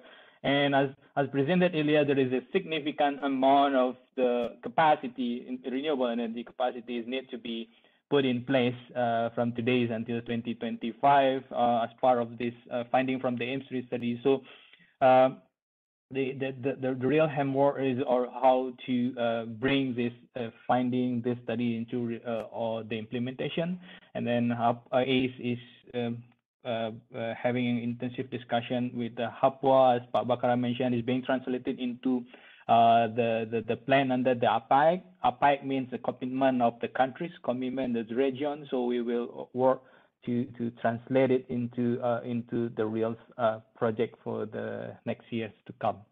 I stop there. Thank you, Dana. Thank you. And I'll close this panel. We tried to incorporate several of your questions, but just know that there will be another presentation after the break on the LTMS project. Benny will also be talking a little bit in more detail about some of the actions that need to be taken towards implementation and developing an implementation plan. So all of your questions can be shared with for the final discussion. So I'll close this panel and thank our panelists, Mr. Bakara, Dr. Satisuk, and Benny. Terima kasih, Kapkunka, Kapchai Lalai. Thank you very Terima much. kasih. Thank you, Dana, and thank you to all of our panelists. We have all now earned a break. So we're going to go on a 10-minute break, and then those presentations that Dana mentioned will be happening after the break. The times on the slide are a little off. We're just a couple minutes behind at the moment, but not to worry. So we will take a 10-minute break. It is currently 40 past the hour here in Bangkok. So at 50 past the hour, we were back on. So everyone just take a break, and I think we have some video entertainment for you coming in during the break. So if you just want to chill and check that out, go for it. So we'll see you in 10 minutes, everyone. Thank you.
So welcome back, everyone. I hope you had a wonderful break, and we are here now for the next half, the next part of our webinar.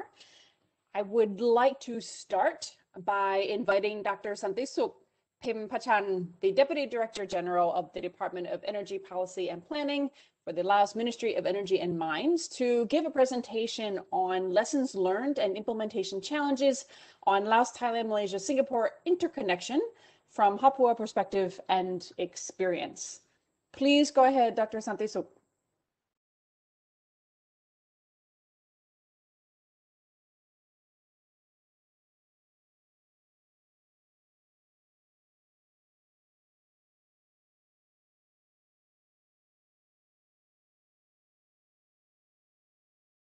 Dr. Santisuk, are you back with us?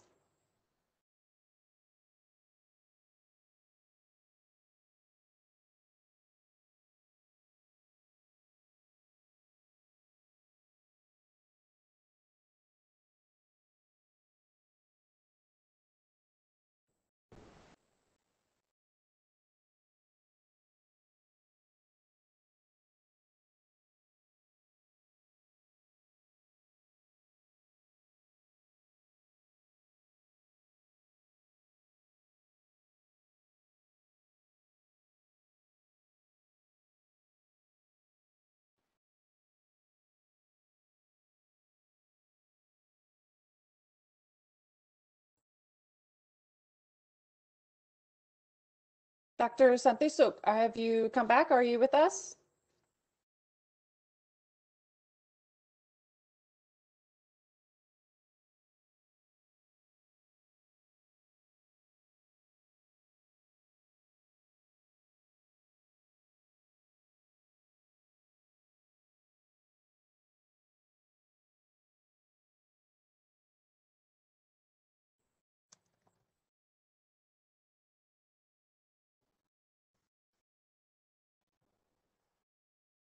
Dr. Santisuk, can you hear me?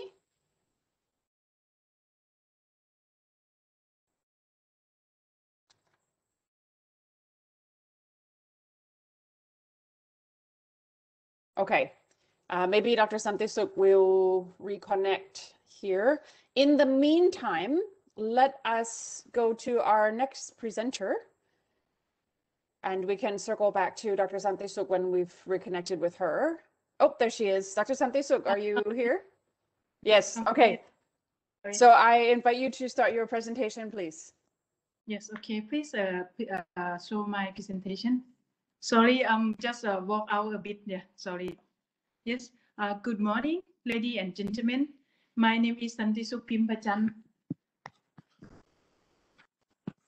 I come from Department of Energy Policy and Planning, Ministry of Energy and Mines. Nice to meet you all.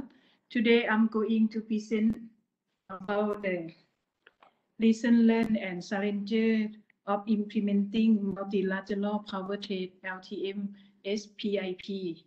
Next slide, please.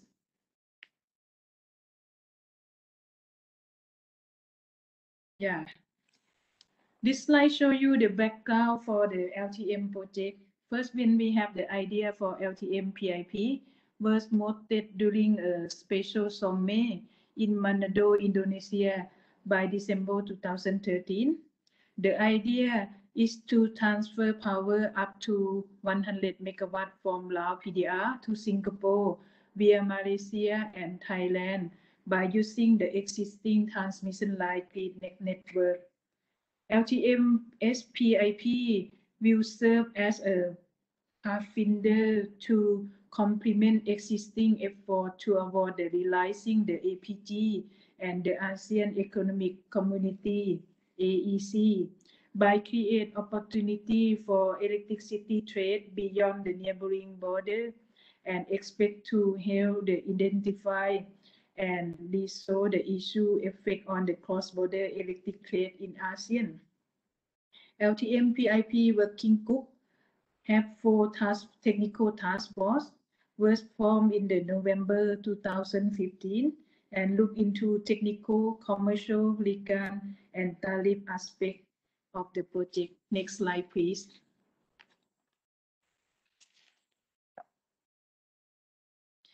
This one is to show you the structure of LTM, and the leader of each group is like a technical with Malaysia, Recon and Decoration is Singapore, commercial arrangement is Thailand, and Laos is a tech and tariff. Next slide, please.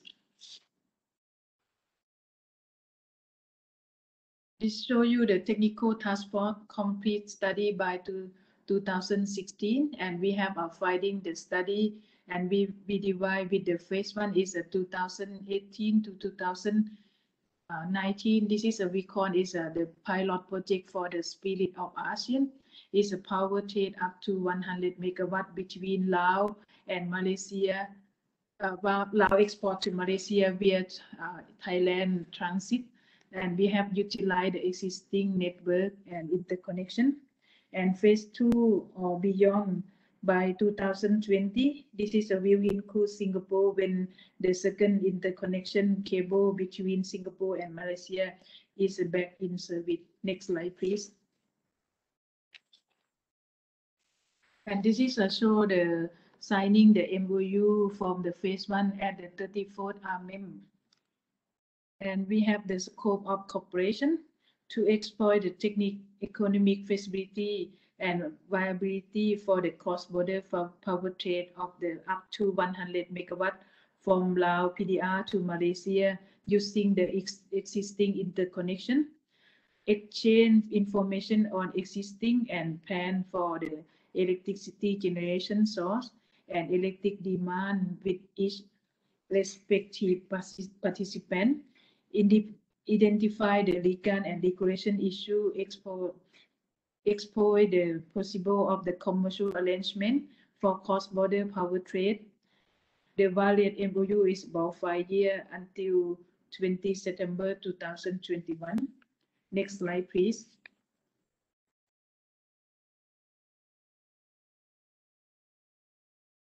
This one show you the structure of commercial agreement for the phase one. The energy per site and waiting charge agreement we call is a EPWA. The approach of this is a utility entering into just one agreement we call is the EPWA. This is like a multilateral power trade because normally now we have export to some neighboring country. We call is that one is a bilateral, is a two country. But right now we have is a multilateral. The agreement is applied for the three utility and cover residual issue on matters such as commencement date for the agreement, condition, acceptance and obligation for the responsible owner country law and taxes, government law and procedure for the deadline with the disputed. And we have part one with energy sale and purchase between EDL and TNB. And part two is a billing chart between EDL, EGAT. This is what we have done before. And interconnection operate manual is IOM cover the operation of LTM energy transaction from EDL to TNB. Next slide, please. This slide show you, as I mentioned from the answer the question, because we have like how to say national power development plan, and we have the government, we have a energy policy plan that we mentioned, as I mentioned, for hydro we have 65%, and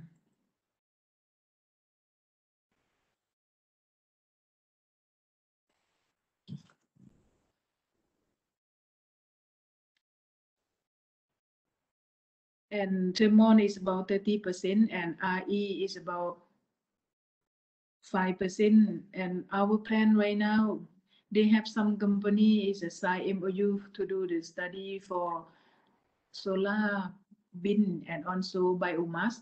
And the project is a real life for the possible to develop and to mix like a combined cycle, or we call it a hybrid system. That one will be considered, but we have included in our plan is about 5% for the RE. Next slide, please.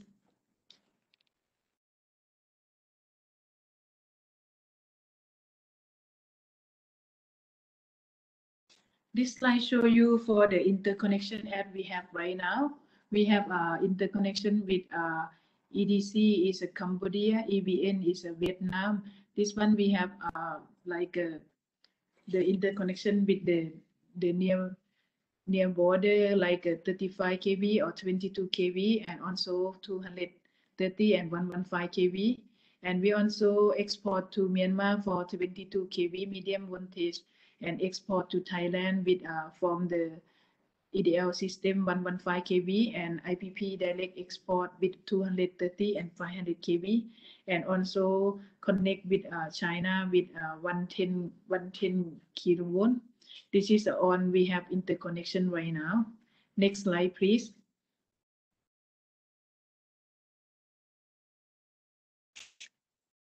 This slide shows you the physical flow by 2018 to 2019. As you can see that we have 115 kV from EDL system connect to Thailand and Thailand to Malaysia with HVDC and from and right now we have under the study between Laos, Thailand, Malaysia and Singapore is under the study with the working group. Next slide, please.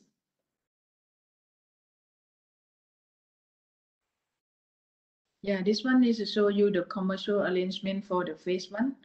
As you can see that we have like Laos use the existing agreement and Thailand and Malaysia also they have, and we use the EPWA for the we call this the for power export and energy purchase and billing charge agreement, and this is the selling and transit and also receiver from the Malaysia. And next slide, please.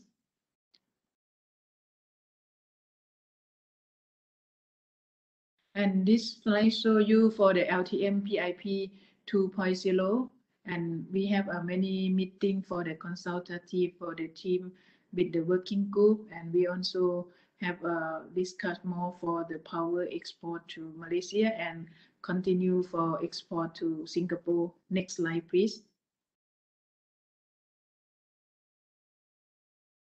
And the lesson learned for the LTM PIP, as I mentioned from the earlier that we have a successful venture of the multilateral energy trading in ASEAN with the Malaysia purchase electric power up to 100 megawatt from Laos via the existing Thailand transmission line. And we have start export by 2018 until September 2019. We have power is about, we have energy export about 24.93 gigawatt hour. This is for the LTM PIP. And during the 36th ASEAN Ministerial of Energy meeting in October 2018, on party agree to continue and implementation of LTM PIP with a new extension term and propose for increase the capacity up to 300 megawatt with committee energy. On the party intent of extend term of EPWA for additional 2 years following with supplementary agreement for EPWA, and in propose for reflect this extension together with necessary amendment of EPWA. This is what we have done, and also we discuss about more the technical and commercial aspect, and in the LTM PIP 2.0 and the propose for supplement agreement on EPWA. Next slide, please.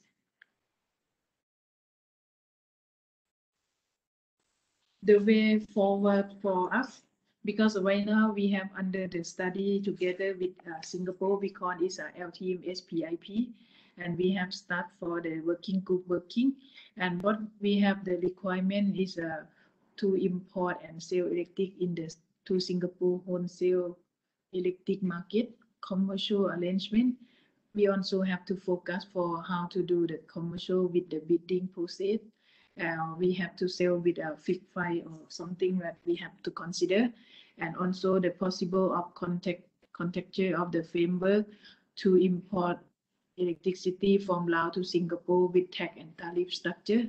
And we have to discuss for the billing chart between Thailand and Malaysia also, and also some matter that is important. As I mentioned, for the export more to Singapore, we have to consider, because right now we have like a seasonal is a 5 months during the rainy season. Hydropower is we have more power, but during the dry season we need to have some power to support this, and we have under the discussion right now. Next slide, please. This project is like a pilot project to explore the cross-border power trade involved with 4 countries like Laos, Thailand, Malaysia, and Singapore. This is will serve at the like a multilateral power trade beyond to realize the APG.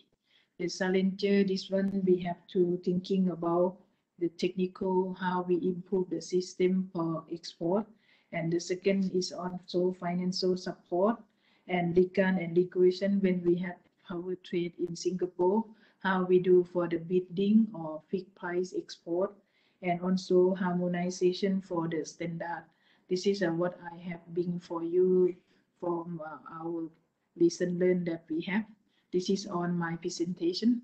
Thank you very much for your attention. If you have any question or some presentation is not clear, please feel free to ask me. Thank you very much.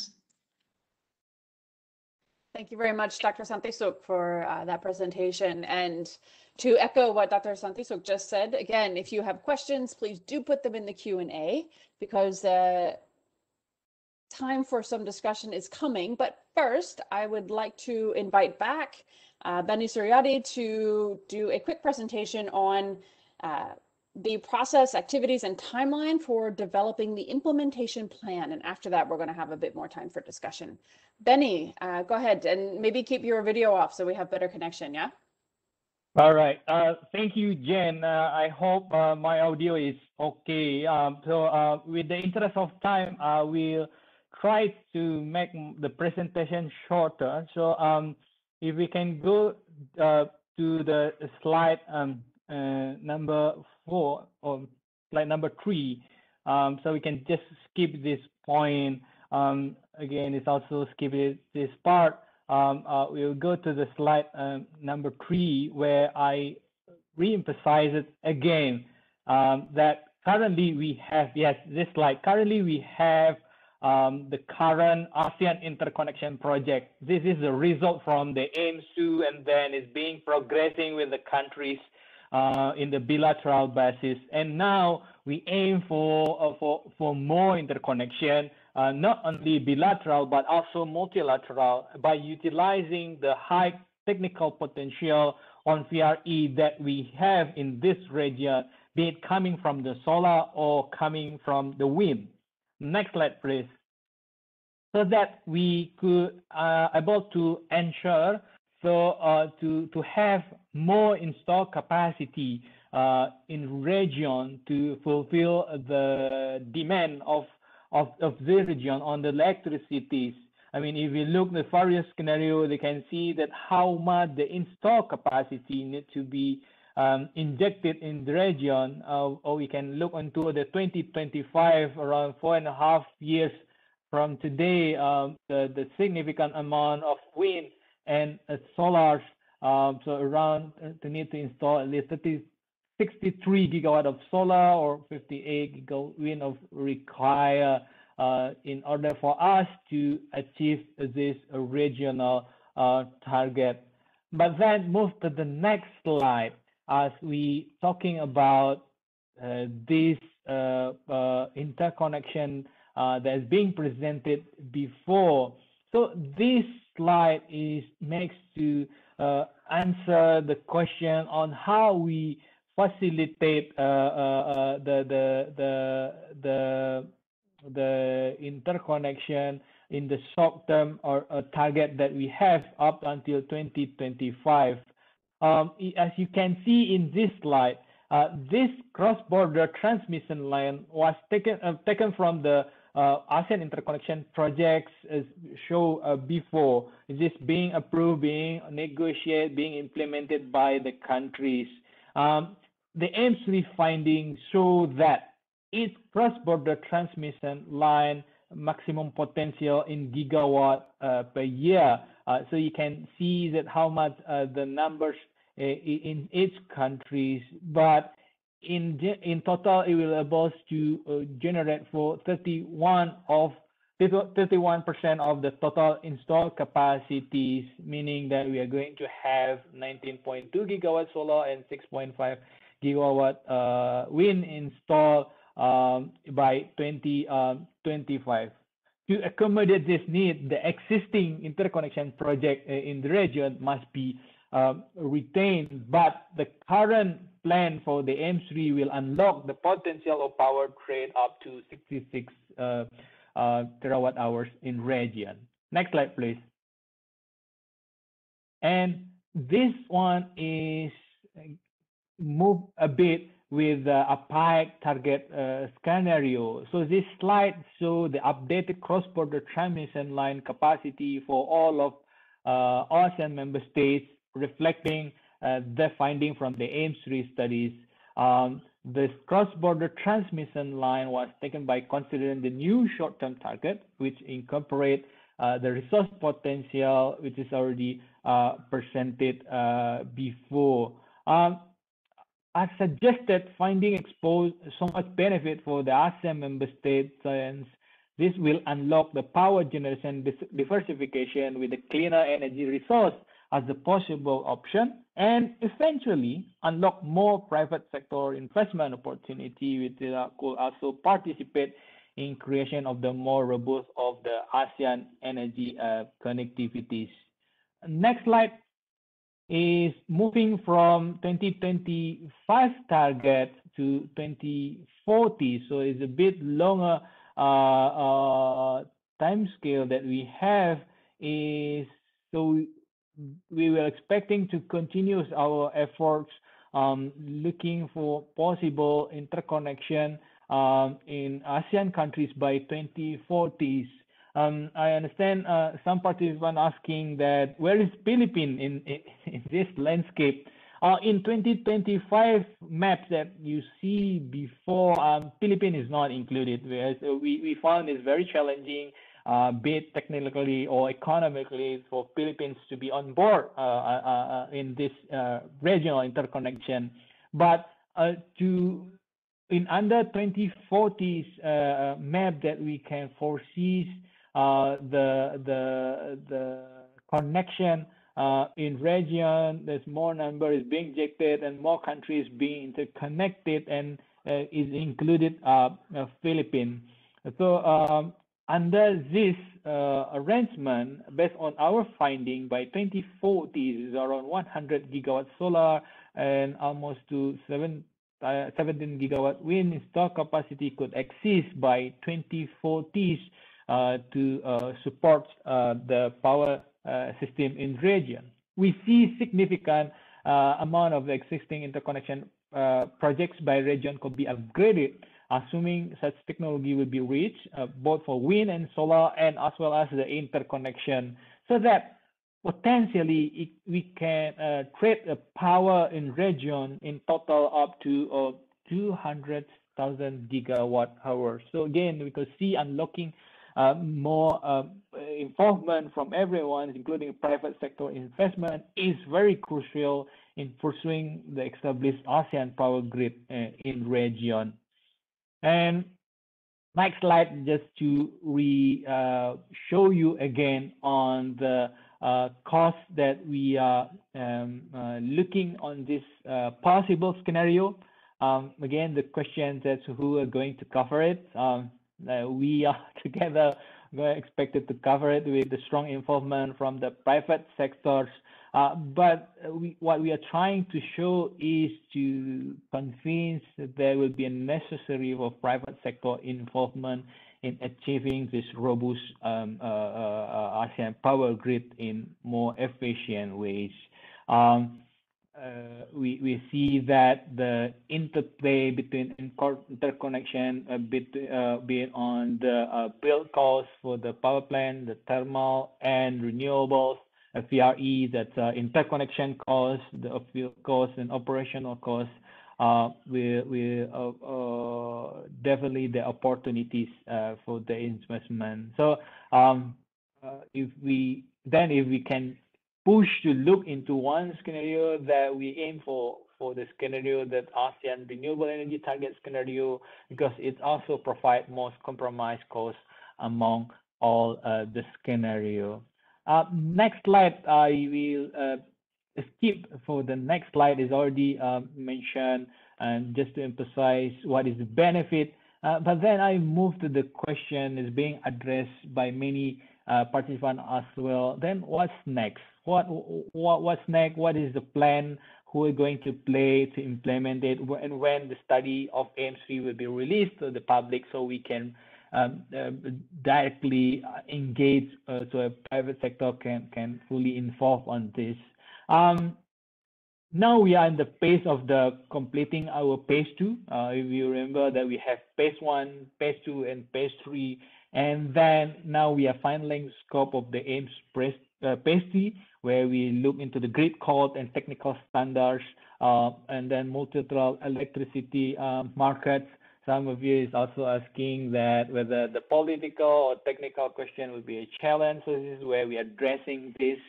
And then it will work with the HAPA working group, the HAPA, the utility association in ASEAN country, as the owner of these studies, owner of the implementation of the ASEAN Power Grid.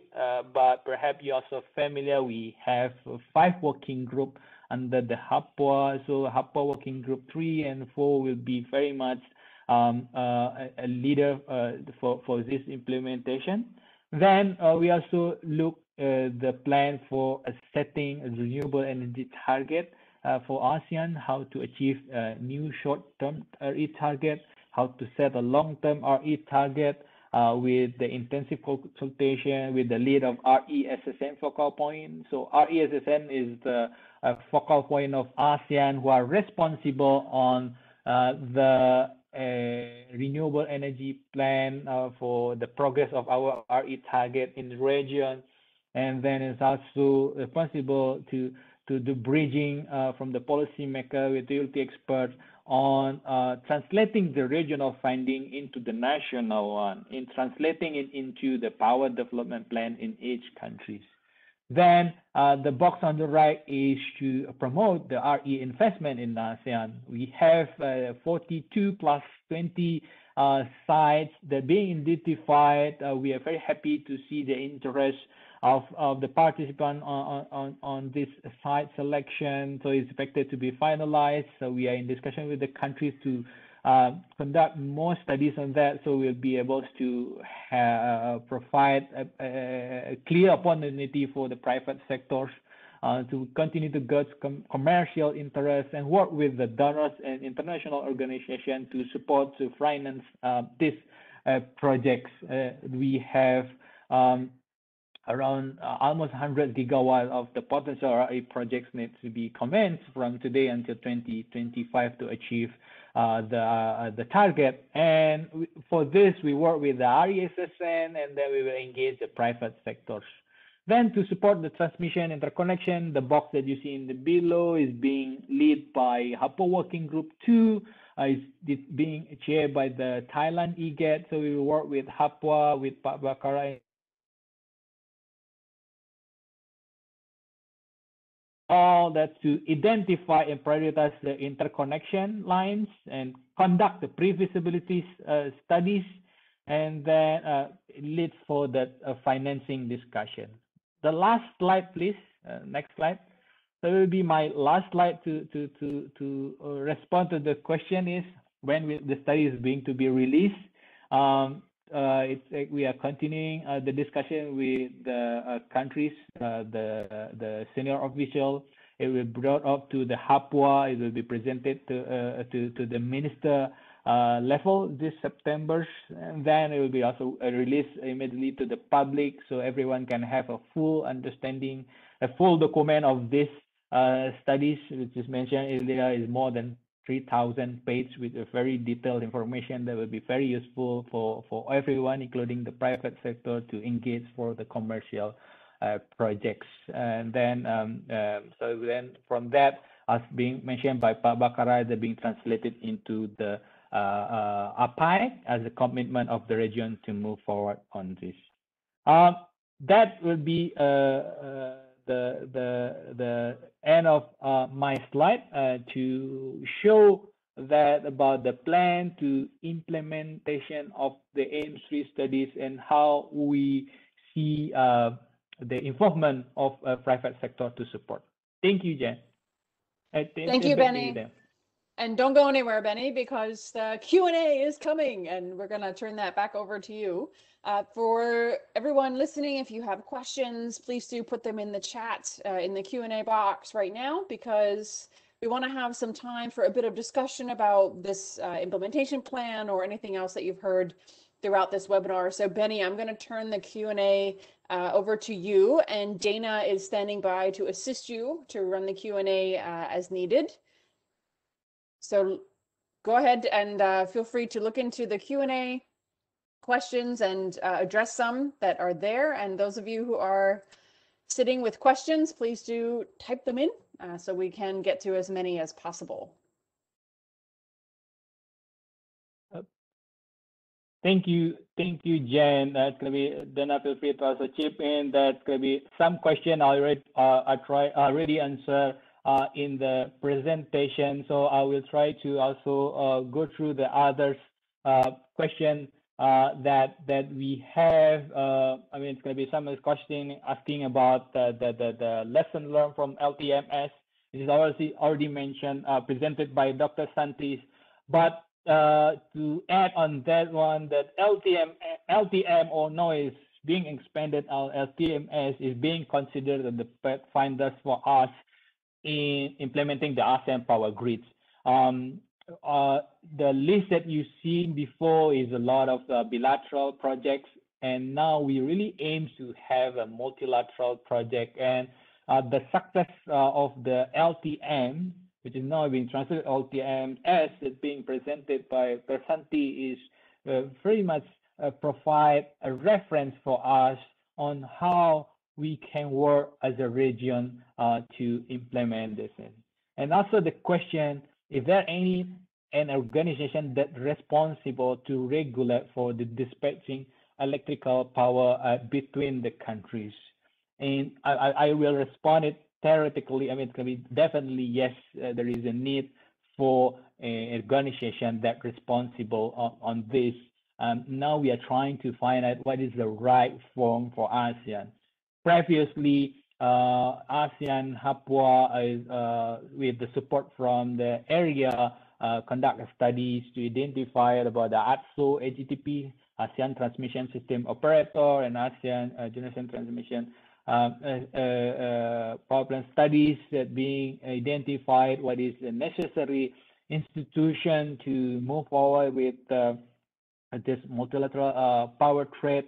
The IEA studies also, the studies being done by IEA to support ASEAN identified multilateral power trade is also significantly provide a step-by-step basis, the minimum requirement for the ASEAN on how to escalate it, this electrical power transition between the countries and move forward with this power grid interconnection master plan.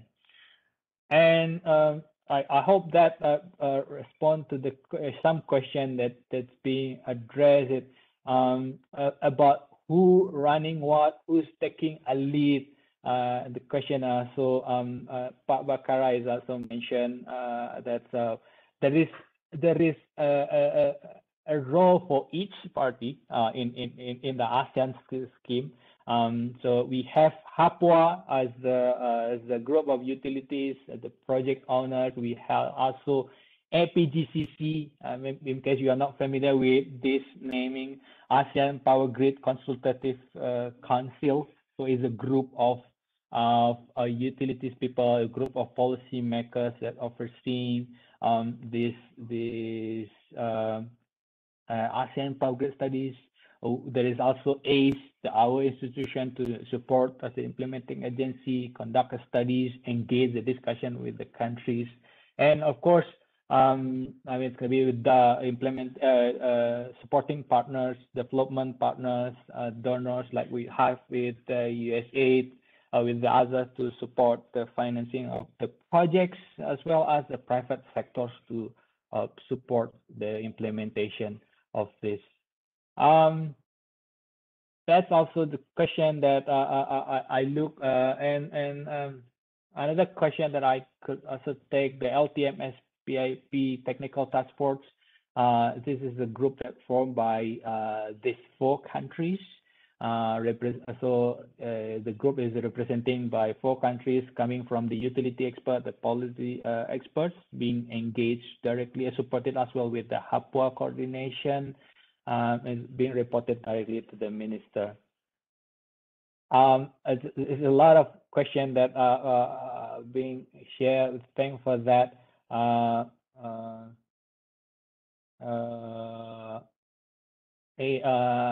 Another question that I could also respond in it's going to be, thank you again, is responding in the Philippines. In the maps that we have 4 scenarios. So each number is representing the scenario that and for in particular for the connection with the Philippines, we only see on the latest scenario when we're having a high VRE scenario. So that's where in the previous scenario it's come as the 0. We are in the discussion with the Philippines right now for further conduct the assessment, because as per the discussion that we have, the connection with the rest of the ASEAN countries is also very crucial for them. I addressed a number of questions with interest of time. I think I'm not able to respond all. Maybe just turn back if then any critical question that I missed that I need to immediately answer, but other than that, we are happy to take it letters and respond to all. Benny, I would just say there were lots of detailed questions about the study that I think you would agree, because I shared them all with you, are very detailed and would take maybe quite a bit of time to explain. So they're useful questions, but it might be easier for people, unfortunately, to understand it when the final report comes out and the analysis is explained and you shared that timeline. Can you clarify? I think it's even though AMEM has seen the first phase of the study and the initial analysis for the second phase, they haven't seen the whole thing together as a final analysis. I understand the final meeting with the ASEAN member states is this Thursday. So perhaps you could just clarify when it will be launched and sort of published. There will be, of course, a final report prepared, for AMEM, for sharing with AMEM. But can you share any more insight on that, when something might be available, the public version might be available? Yes, thank you very much, Dana. So I will confirm about the timeline. Not a confirmation, but this is what we try to arrange with the support from the HAPWA. So as we are completing the phase 2 and then conducting the phase 3 with expected. So we are expecting the full version of AIM3 will be presented to the SOM in June and then to the minister in September this year. So with this approval of the minister in September, then after that we'll be able to release this full version of the studies to the public. So this is where the public we can have a full access for the information, which we believe will be able to use as a reference for them to also involve on all the projects that we are proposing or we identified on this. But along the way from today until September, we are continuing our consultation with the HAPWA with the RESSN focal point, with REPP as focal point, as well as with the public as well, where we are inviting engagements or discussion. So it's very much welcome for everyone to reach us as well for any question, any insight, any input during this kind of process, so that we can enhance the studies to be ready to be presented to the Minister September this year. I hope this answers your question and also others, Dana. Thank you very much. Thank you, Benny. And Dana, I would like to invite you to just close us out for today.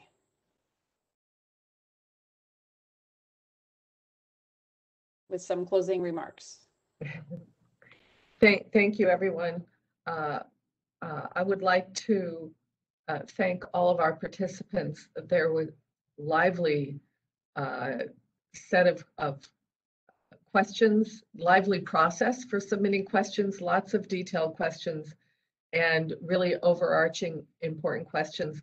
One of them was about political will, and I tried to address that without using the words, but let me just say in my closing remarks that ACE and HAPO are political organizations. They're intergovernmental, and a part of their role is dealing with the political will. So by the ASEAN ministers signing on to the final study, that is really an important part of that process, but also the participation of all the ASEAN member states and their technical experts has been really critical.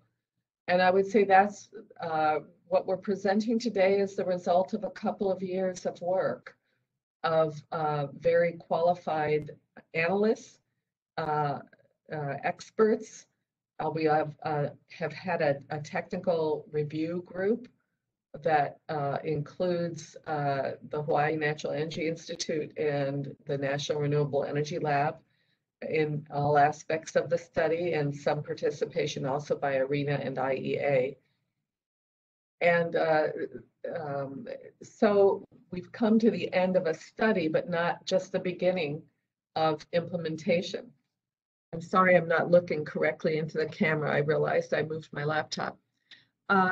So this is a critical point, and that's why we chose this point, even though we're not at the point of releasing the study, to have this webinar on the critical issues for implementation, because it will be important for the ASEAN organizations with support from donors and with all of the participants in the different member states to determine a path forward for these many issues that must be synchronized, as they always have to be for bilateral trade. And then dealing with the issues that establish a foundation for multilateral trade. Some people call the Laos, Thailand, Malaysia, Singapore trade as enhanced bilateral because it's not actually a market. So the future is going to require traditional bilateral cross-border trade, as well as perhaps more opportunities like this, LTMS, and looking at the foundational issues that need to be addressed, including grid codes for establishing a voluntary multilateral market.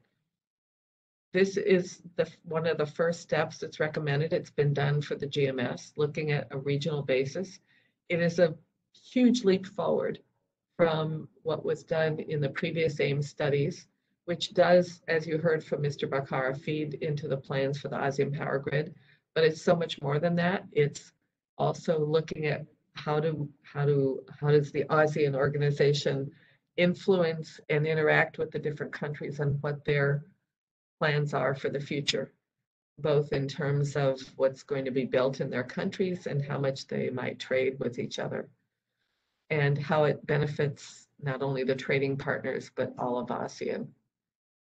So it's a landmark study. It's a point in time where, even though it's not finished, we're really grateful for the input of those who participated today, private sector, other donors, individuals who are involved in planning and policy of the different countries and other distinguished guests. It's been excellent having your input. I've enjoyed seeing your questions, and we hope we've addressed as many as we can.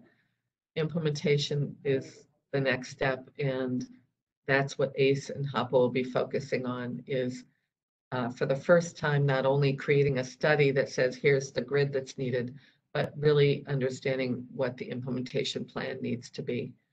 So with that, I just will say thank you for your participation, and please feel free to stay in touch with ACE and with us. Our project is ending in a couple months. We're happy to continue to answer any questions while we're still here on the ground. Thank you very much.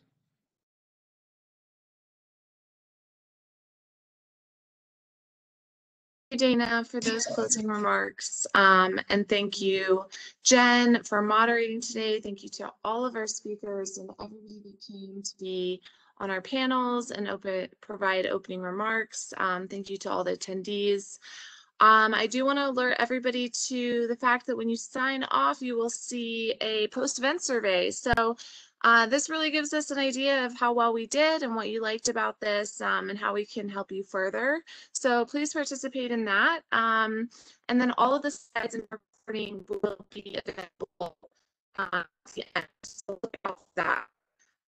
And then as part of the Power Sector Learning Series, we do have webinars regularly. Our next webinar will be a follow-up to our February 24th webinar that introduced attendees to the Renewable Energy Data Explorer that was created by NREL. So on April 28th, next week at 9 a.m. Bangkok time, we will do a follow-up to that called Informing Renewable Energy Project Development with the Renewable Energy Data Explorer. So please look out for that, and thank you all for coming, and we'll see you next time.